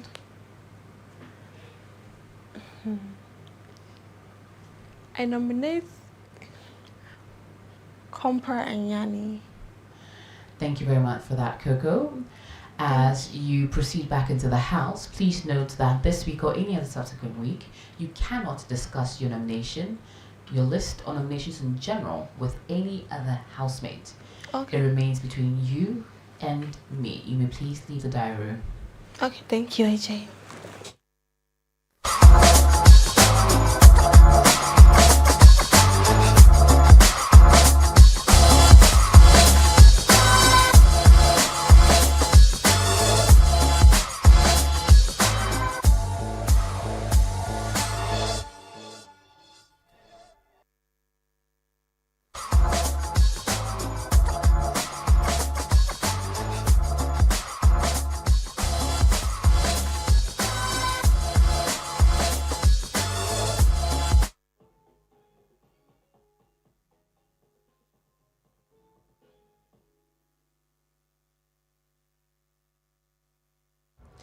Hi, Daryl. This is AJ, and welcome to your very first nomination session for the season. I'll need you to nominate 2 housemates up for possible eviction. Could you please repeat that?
Hello again, Daryl. Hello. We couldn't hear you then. Let's take it again. Kindly confirm 2 names that are up for possible eviction. Aram and Tyclef. Could you please repeat that? Aram and Tyclef. Thank you very much for that, Daryl. Please note that as you go back into the house, you cannot discuss your nomination session, who you nominated at any point in time with any of the housemates. Okay. It remains strictly between me and you. You may please leave the diary room. All right, thank you.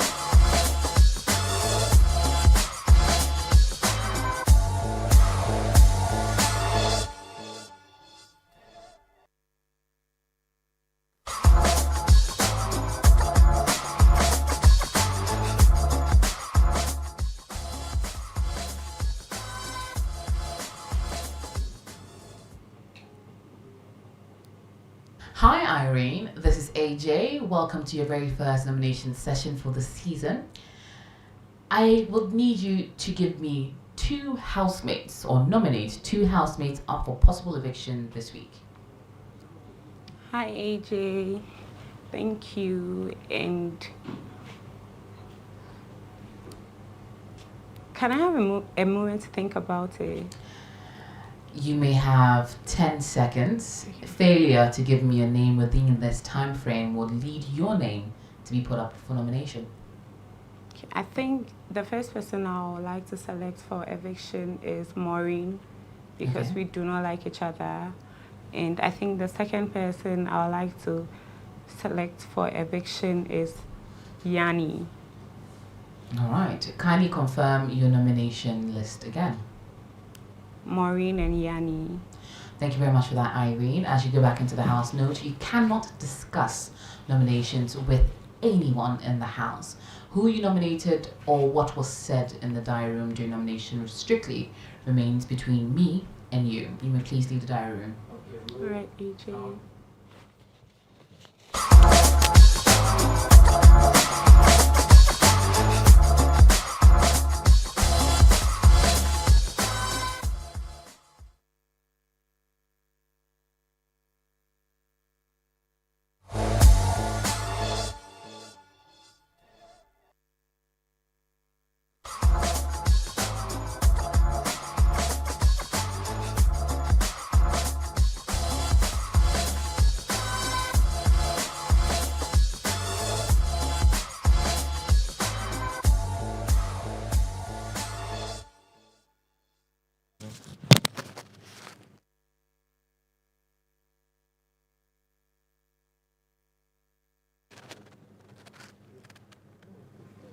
phone.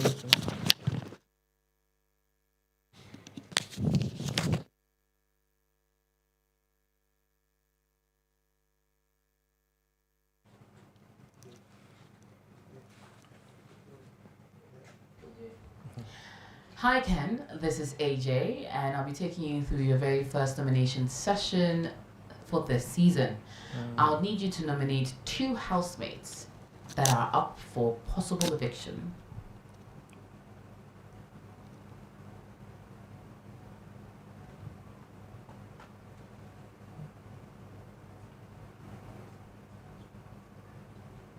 Kindly select your 2 for me.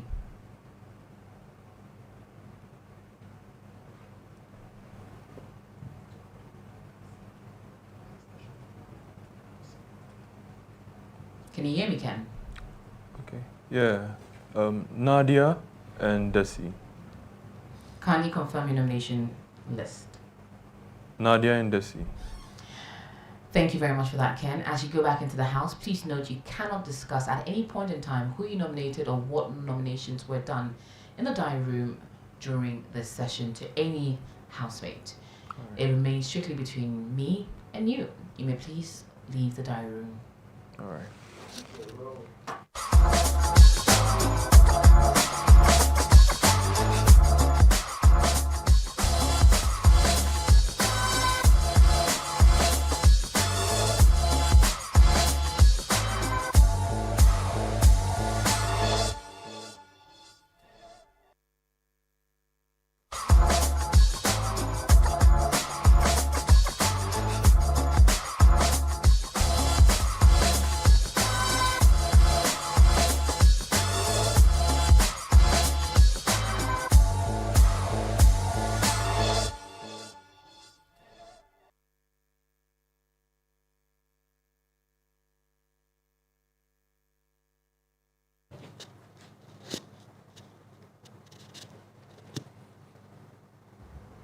Hi Mo, this is AJ. Welcome to your very first nomination session for the season. I would ask you to nominate 2 housemates up for possible eviction this week. Okay, AJ. This is quite hard, but I think I would nominate. Jesus Christ. What's his name? Compra and oh my God. Can you confirm your second name to me, Mo? Okay.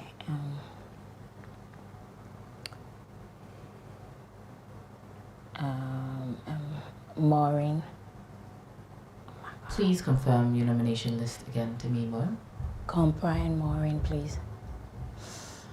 Thank you very much for that. As you go back into the house, please note you cannot discuss what was said in the diary room during nomination session, who you nominated with any other housemate. This remains strictly between me and you. You may please return to the house. Yes, AJ, thank you.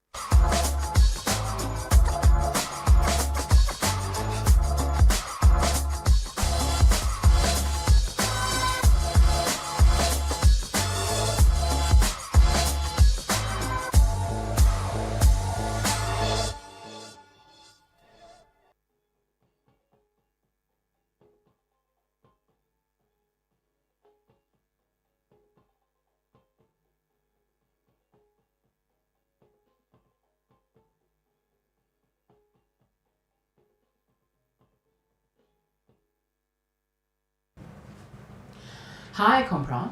Hi, Big Mama.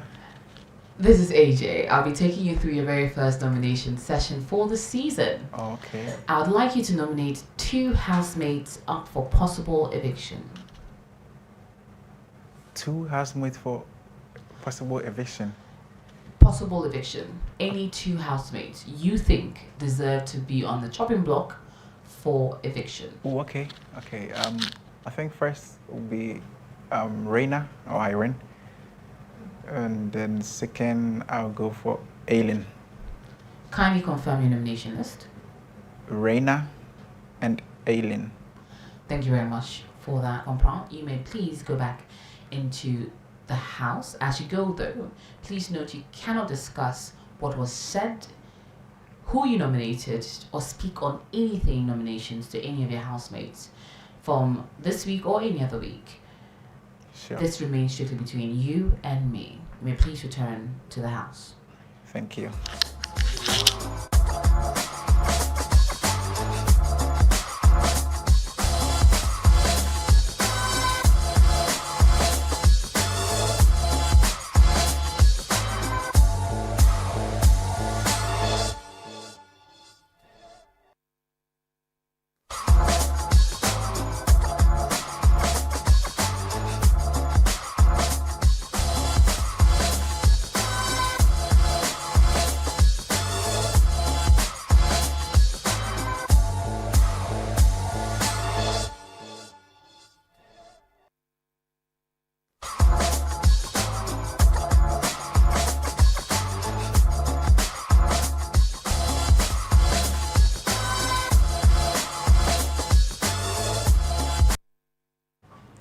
Hi, Bryna. This is AJ. I'll be taking you through your very first nomination session for the season. Kindly nominate 2 housemates that could be up for possible eviction this week. So I would like to nominate Nadia Kwe and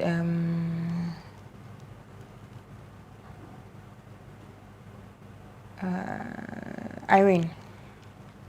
Kindly confirm your nomination list. Nadia Kwe and Irene. Thank you very much, Bryna.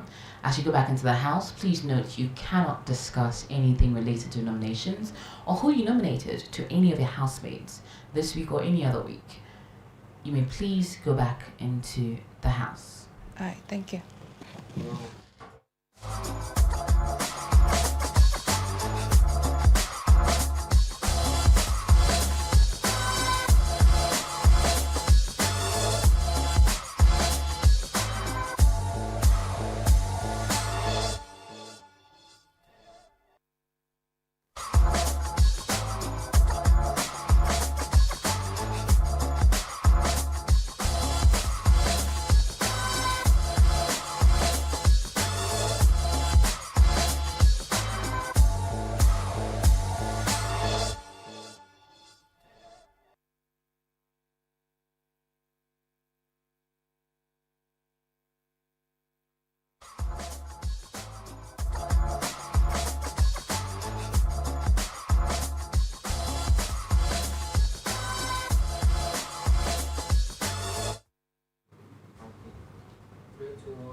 Hi, Susan. This is AJ.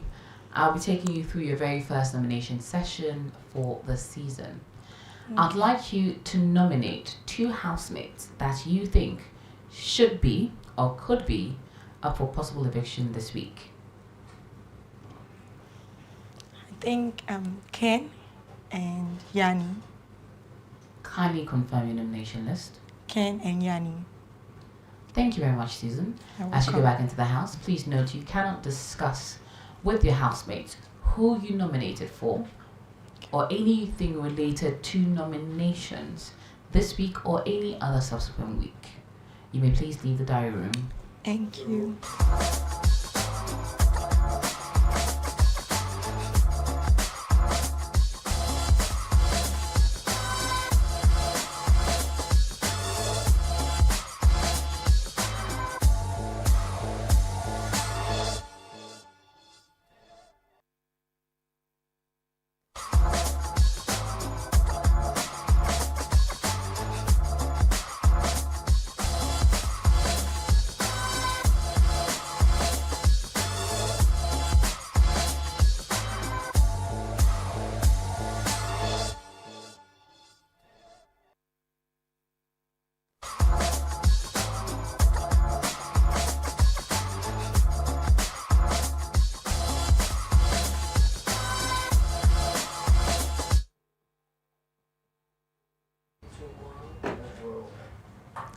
Hello, Maureen. This is AJ, and I'll be taking you through your very first nomination session for the season.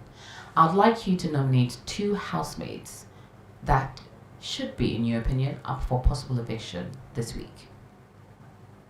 Okay, McDavid and Irene. Kindly confirm your nomination list. McDavid and Irene. Thank you very much for that, Maureen. You may please leave the diary room, but before you do, please note that you cannot discuss anything related to nominations or who you nominated with your housemates this week or any other week. It remains strictly between you and me. Okay. You may please leave the diary room. Yeah, thank you.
Hi Eddie, this is AJ. I'll be taking you through your very first nomination session in Big Mama's house.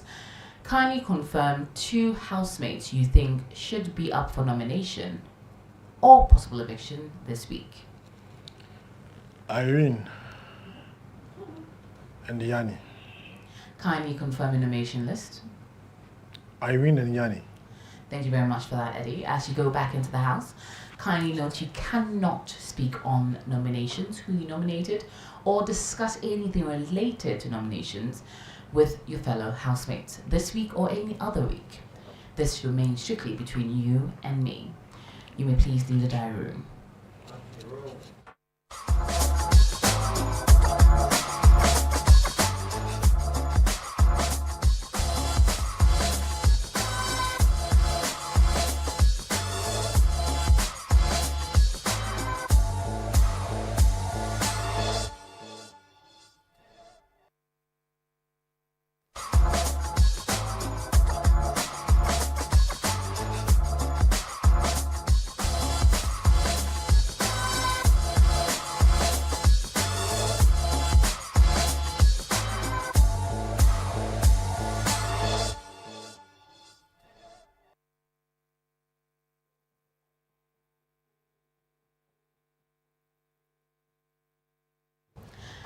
Hi Berima, this is AJ. I'll be taking you through your very first nomination session for the season. I would like you to nominate 2 housemates that should be up for possible eviction this week. Telfo and Coco. Kindly confirm your nomination list. Telfo and Coco. Thank you very much for that, Berima. As you go back into the house, please note you cannot discuss nominations, who you nominated, or anything related to nominations with your fellow housemates. This remains between you and me. You may please leave the diary room. Okay, thank you.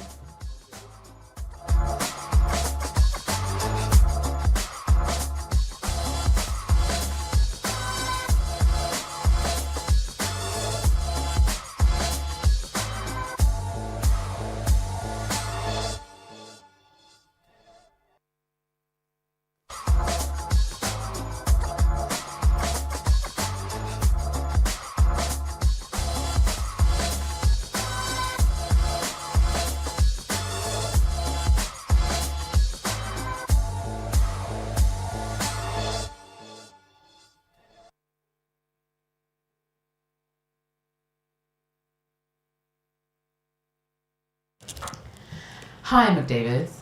Hello, This is Big Mom. AJ, and I'll be taking you through your very first nomination session for Big Mama's house. Okay. I would need you to nominate 2 housemates up for possible eviction this week. Must there be pairs or couples? You can be any housemates you choose.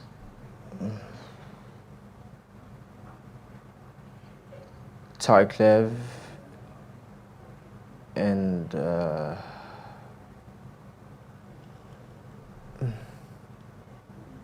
Tarklev and Coco. Would you like to confirm that nomination, please? Tarklev and Coco. Thank you very much for that, McDavid. As you go back into the house, please note you cannot discuss nominations, who you nominated, or anything related to nominations with your fellow housemates. This remains between you and me. You may please leave the diary room. Thank you.